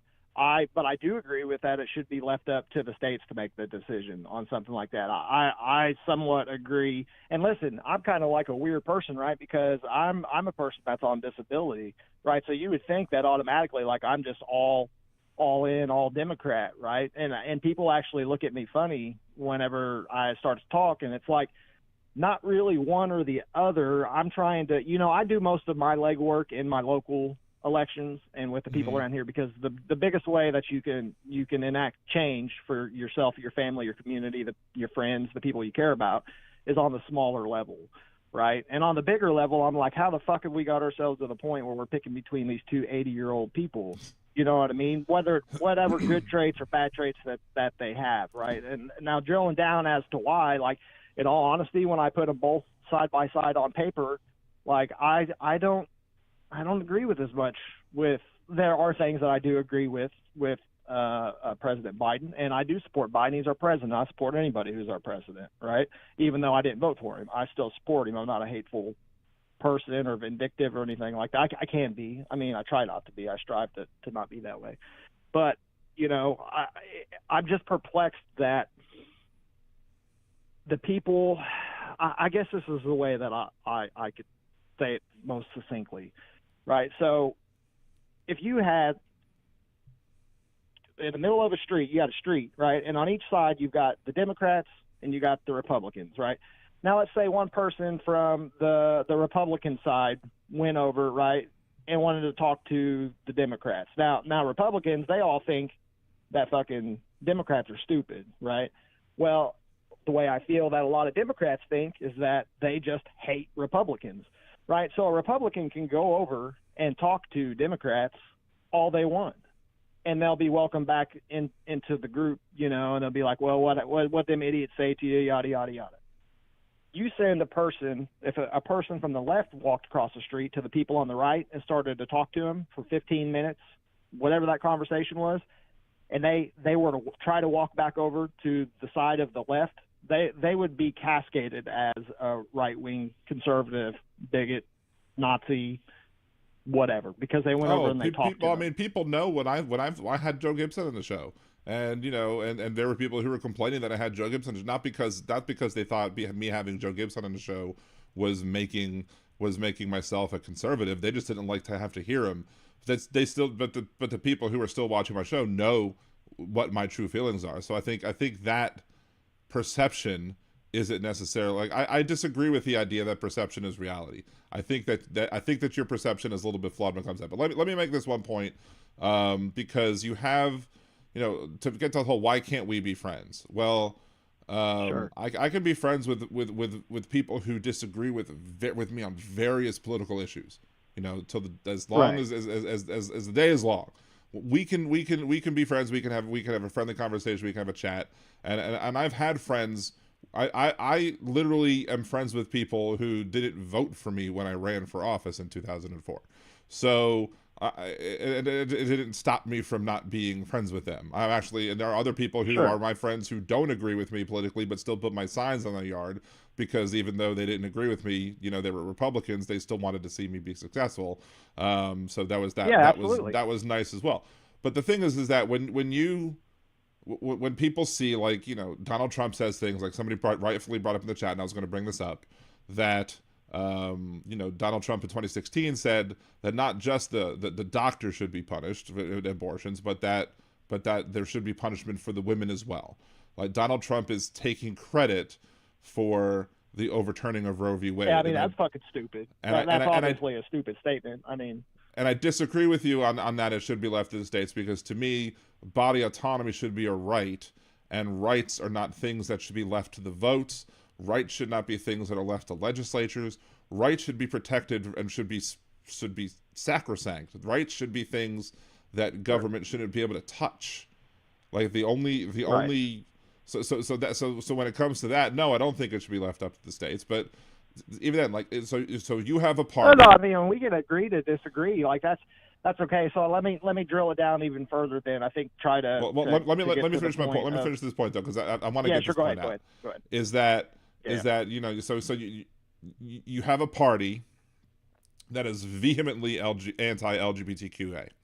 You have a party that is vehemently, against body autonomy. You have an argument that is vehemently against individual. Who's against? I don't understand when you say against the LGBT. No, it's even like it's like, let me put it in these terms. Like, I'm 40 years old, right? So let's go back to the old school gay community. It makes them sick to see what is happening with what's going on right now, right? There's a difference in people having the right to do what they want in their own home and out in public and be with that's fine. But when you take it to the point of starting to introduce children into the mix, when you start introducing different genders into different, sports and things of that nature, that's when it's becoming a little bit excessive, in my opinion. We all have the right. I think you can find gay people who will disagree with just like anything. There's going to be groups. There are going to be groups. Absolutely. Yes, there are going to be groups of people who are going to disagree with with anything that happens. My point is that they are the Republican Party and the politicians within the Republican Party are using these issues to scapegoat our problems onto these marginalized and oppressed people. And if you're in these groups and you see a political party that's trying to keep their power by trampling over and trying to mislead people, in my opinion, on certain things that are being done, supposedly, it's not a terrible thing to have somebody in a dress read you a book. Like, that's not a terrible, that's not being a pedophile. Being a pedophile is paying on Venmo to have somebody cross state lines so they can have sex with you. That's pedophilia. Right. So would you, Matt Gaetz. Are you feel the same way if somebody wanted to come to the library and have Bible story time at the library? Like, is that, are you cool with that? But the thing is that I'm sure there are plenty of places where you can have readings. There are plenty of places, but it's not. No, I'm asking what you think. I'm sure the conservatives would have a problem if the drag queens were reading the Bible. But I'm asking. I understand why you don't want to answer, but just seriously, I'm going to get there. I'm going to get there, but the Bible should be read at a. I think that if people the same way at a library, that you're saying that a book. That a man, I'm sorry. But it's not about the book. That's the thing. It's not about what's being read. It's not about the books that are being read. It's about the people who are reading them. So then what about a Catholic priest or somebody in full religious dress, and they just come and read any book and have story time for an hour I'd be as fine they with read that. from their. I'd be fine with it if somebody wants to come as a priest, and I don't feel strongly enough. But the thing is that they're villainizing. They're not just villainizing all LGBTQA folks. They're not just It's real villainizing. simple. If I don't want my children to go to something like that, I'm not going to tell other people what their children can and can't do or whatever. If that's what's happening at libraries, cool, whatever. But you know who's not going to be there because of the way that I feel about things is my children, and that's my right to make that choice. That's your right to make that decision, but you shouldn't have. But you shouldn't have the right to prevent other, like if I want my kids to be able to check certain books out of the library. I don't want to prevent anybody. right. And I don't. But that's what the Republicans are doing. Right. So the Republicans are running on banning books. The Republicans are running on villainizing any mention of. Sit and tell you a million things that the Democrats also. It's a game that both sides play. That's my whole overarching theme to this, and the whole thing about, well, why can't we listen? Too many people are trying to judge individuals for the politicians that they're forced to pick from. Well, now I'm sure that there are fanatics out there who are tobacco chewing, the whole cliche that people, want to throw out there. I guarantee you there's racist people out there, there's Nazis out there, and Trump is their god, right? But there's also people on the other side that Biden is their god or some other person is their god. They would never change. It just is what it is. There's extremes on all sides. My point, where my heart Wait, hold on. I have to play it. It is what it is. Okay, thank you. Go ahead. How have we allowed ourselves to get put into a position where we're choosing between subpar candidates? Well, I also disagree. Like the level. I mean, I might not say that Biden's my first choice, but I'm also not going to put Biden at the same level of Trump. Well, Trump ain't my first choice. Simply because of the fact, I mean, if you want to talk about anything, like, I mean, this is anecdotal, but I've talked about this on the podcast I would have voted before. for fucking Bernie. Screwed Bernie. Bernie would have been the president. You know how many people would have voted for Bernie that turned around? Bernie screwed himself. Well, okay, fair enough on all that. Bernie ignored Bernie the South. But what I'll say is that I would have voted for Bernie over Trump as a person that voted for Trump. You know, but I don't mean? understand. But I don't understand. I don't understand that concept of if you would have voted for Bernie, like because I'm a change candidate. Okay, I'm independent. But that's just that's getting back to the point where it still sounds like you're saying that change for change's sake is justification of voting for change. Where change. If I'm changing lanes, if you're changing lanes, wait, let me. I'm probably gonna have to cut you off at some point simply because we have 20 minutes left on the show, and I want to make a couple of points. So yeah, it's cool. But the point is that just because change is not always a good thing. Like if I change lanes in oncoming traffic, that's not a good thing. To me, voting for change by voting for Trump is putting us into oncoming traffic. And even with the horrible things that he said, scapegoating an entire religion, wanting to have a total and complete ban of Muslims from entering this country. That's what he said when he campaigned. He called Mexicans, rapists and murderers who were crossing the border. And where did he get the list from? Where was the countries he picked? Who picked the countries that he used? But that's the point. That's the point that everybody misses. I know we could do this. I know we could. When do I this make all, that all point, it's what he campaigned on, not what he implemented. What he campaigned on was a total complete ban of Muslims entering this country. What he implemented. Good thing he lied about it then, right? Was something different. I don't even think. But no, I don't think he lied about it. Why would I think that he would stop at those 7 countries? He didn't do a total Muslim ban yet. He didn't get to it at that point. I get it. Why? If he says I want X, I want to do X, Y, and Z, and then he only does X, you're like, well, he didn't do Y and Z. Well, the reason he didn't. Well, there's reasons why he didn't have the ability to do Y and Z for reasons. It doesn't mean he doesn't want to still do them. That's the thing. On a macro level, this might help you understand where I'm at and where a lot of people in this country and a lot of people I find in my life are at. So your lane analogy is fantastic. The way I see it, though, is that I'm in the middle lane. Our country is in the middle lane of the wrong way of the interstate already. And by me picking a change candidate, it's not getting us out of the wrong lane. It's just getting us one lane over from the oncoming traffic that's right in front of us. And to me, it's just driving off the bridge. We have horrible problems. To me, it's just driving off the bridge. You're cutting off your nose to spite your face. I totally see your perspective, but there's a lot of us that get cascaded that are teased and made fun of and all this because we just want to try to find a better way to help everybody.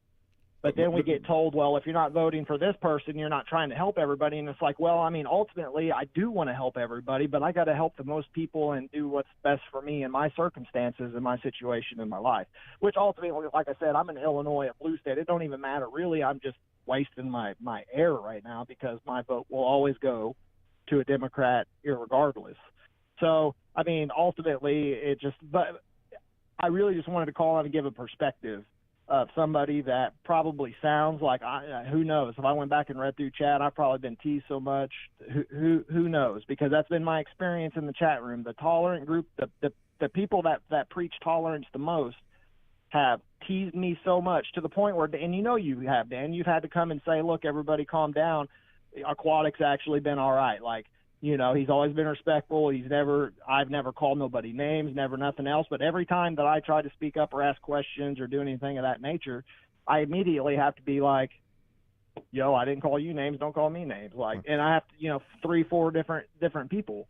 And that's, so anyway, I shouldn't have even said that. I don't want to poke fingers and all that, but it does aggravate me whenever really I just try to ask questions that I just have questions about. I'm asking questions not as a gotcha, but I want to understand. Just like I want to understand right. I want to understand that sometimes when people come out, it's like, I'm just asking questions. We have a bad gut reaction to that simply because of the fact that Alex Jones has turned that into a very toxic way of coming at things, where you bring up something and you're just saying, I'm just asking questions. But y'all can't treat a whole group of people the same way. That's exactly how racism works. That's exactly what Nazis do. Like you guys lump everybody who. Thank you for bringing back up Nazis, and we have 15 minutes left, so I'm gonna put you on mute just because of the fact that I do need to finish up before I end the show, because the Blog Talk Radio hard limit is at 3 hours. I have gone over sometimes, but I'd rather not today. I have other stuff I have to do. My point is earlier on in the conversation, I said, let's put a pin in my Judaism thing, right? I said, let's put a pin in me being, and if this is Khalil, I'm sorry, Khalil, we're not taking minute calls for this. This is going to be the end of the show, so call in Monday. I said, let's put a pin in the Judaism for a second, because I said I would be okay, generally speaking, if Trump got elected personally, because I'm a cis white guy. I'm in a heterosexual relationship. I have 2, as far as I know, cis white male kid boys. So most of us are not going to be harmed, and since we can't have any other kids, as what we believe, we're not going to have a situation where Trump presidency is going to harm me in a vacuum. But let's take a pin out of the Judaism thing for a second, because whatever you wanted to feel about Donald Trump, you might not have liked Donald Trump, some of the things that he says or does, or you might have said, okay, well, he said he was going to ban all Muslims, but he didn't ban all Muslims. But, when somebody tells you who they are, believe them. So I believe that if Donald Trump could have his way, he would ban all Muslims from entering this country, regardless of what he was actually able to do during his first term as president. But one of the most egregious things to me as a Jewish person, if you want to look at things that are specifically, and it doesn't have anything to do with practicing. It's not even faith, because it's not a matter of faith. This is a matter of Jewish people have this issue of where if we're born Jewish, we're Jewish to the anti-Semites, and it doesn't matter whether or not we practice. It doesn't matter what we believe. If we were born Jewish, we're somehow toxic, right? So when at the Charlottesville rally, when Donald Trump said that there are good people on both sides of the aisle, no, there were not good people on the pro-keep the monument side up, because all of the people choosing to march that day on the pro-monument side were choosing to march next to Nazis who were shouting, "The Jews will not replace us." They were shouting blood and soil. They were shouting anti-Semitic things. If you're willing to march right alongside somebody who's shouting blood and soil and the Jews will not replace us, you're not a good person. That's not a good person. So when you ask me, well, why can't we be friends? Why are we having problems as people on the left, with people who are MAGA supporters, who are Trump supporters, with people who are willing to vote for Trump as simply a change agent?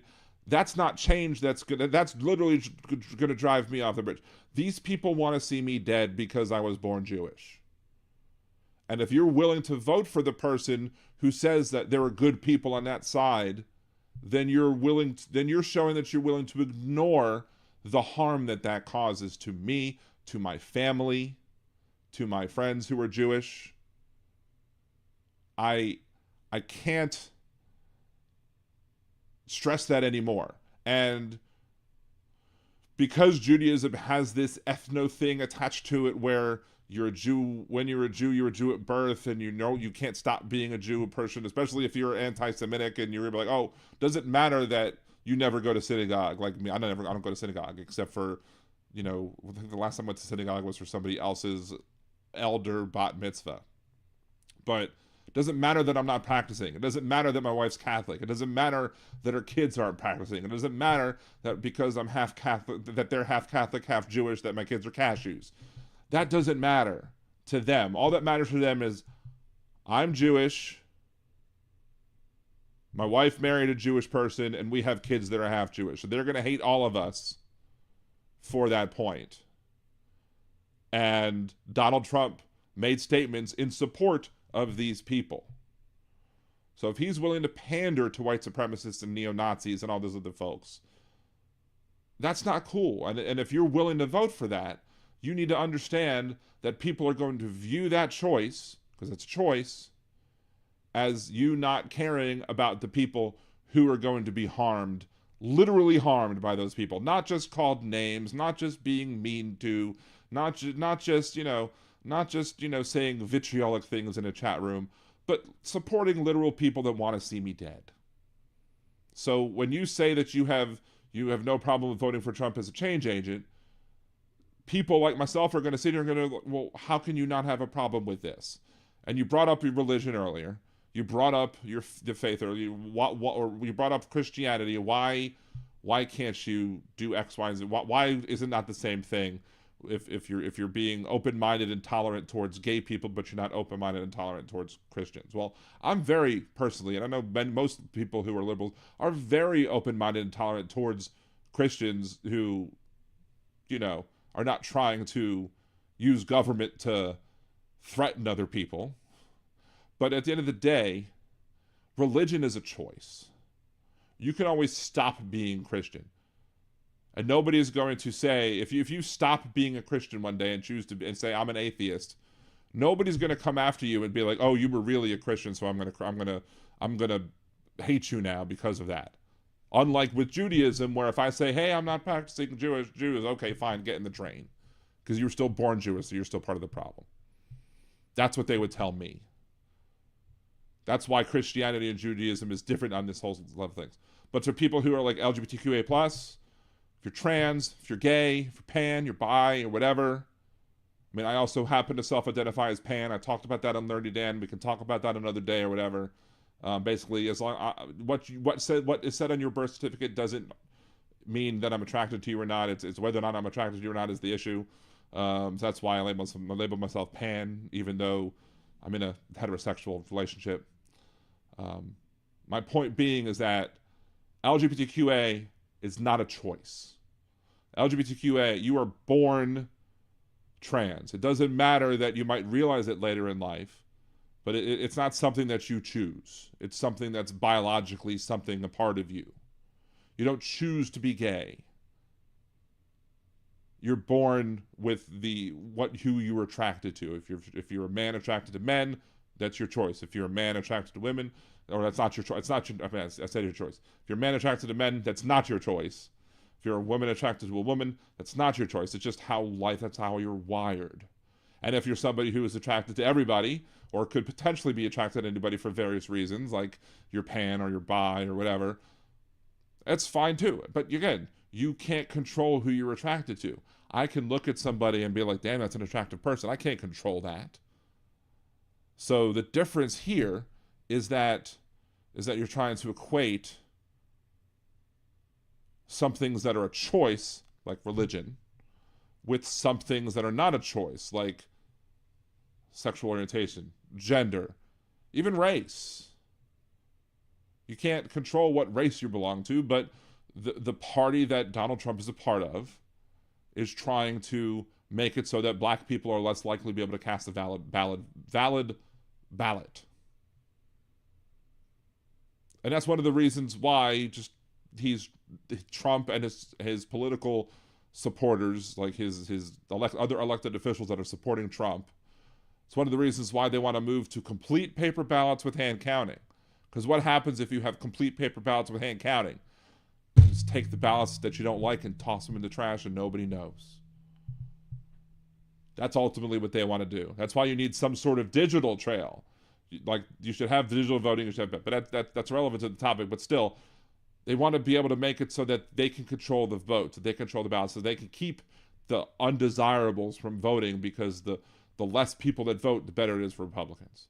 So you're going to ask why we have an issue with people who vote for Trump, and why are we perceived as, we're being perceived as hypocritical by you and other people, because we're not tolerant of those people who are Christian. Well, again, A, Christianity is a choice. B, it's different than being gay. It's different than being black. It's different than being various other things that you have no choice over. And if you're going to vote for somebody who is going to side with the Charlottesville Nazi protesters and say that the people on that side had good people on it, then we're going to have a problem, because I'm going to have a problem finding that common ground with you, because you're sitting there telling me that you have no problem with these people who are supporting or justifying or somehow are being tolerant of Nazis. And the whole paradox of intolerance is you have to be intolerant of the intolerant. So you have to reject Nazism in order to be tolerant. You have to reject racism in order to be intolerant. So if you have to reject the idea that you could ban all Muslims from entering the country to believe it.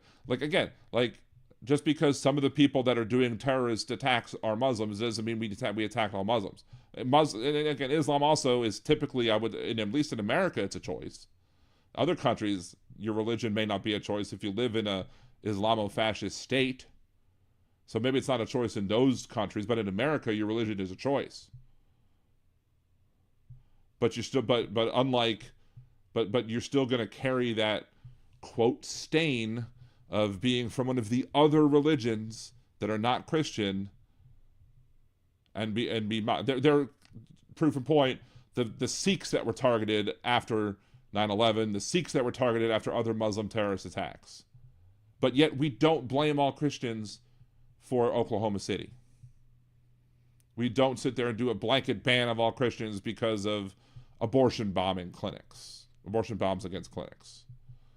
So we have a history in this country, and I'm sorry, chat, that I really have not been able to respond to anything that, what have you been saying in the last 10, 15, 20 minutes, because I was engaging with a friend here, and I was also 90 seconds trying to make this point. But at the end of the day, it's a huge difference. We can talk about this another day. I have to end the show now because I have 90 seconds or less left. But that's maybe this will give you a better explanation or understanding as to why these perceived differences exist. It's because there's a difference between being intolerant against things that are not in your control and being intolerant of things that are in your control. So anyway, this is the end of today's episode of Liberal Dan Radio. Talk from the left, that's right. I will be back Monday, assuming nothing big happens between now and then, to discuss more of the issues of the day. Please remember, like the channel, like the video, subscribe to the channel, comment on many things on YouTube, get those algorithms up to help the show grow, to get engagement increased. And there's 7.5 days left or so on this the Streamlabs game that I'm thinking. Play it for free, or if you pay up to like $10 or whatever on different things. And you can email me if you have questions about what you need to do, liberaldanradio@gmail.com. $10 in payments will get me $50. plus the other 18. 10 seconds. Thank you very much. This is the Liberal Den Radio. Talk from left. That's right.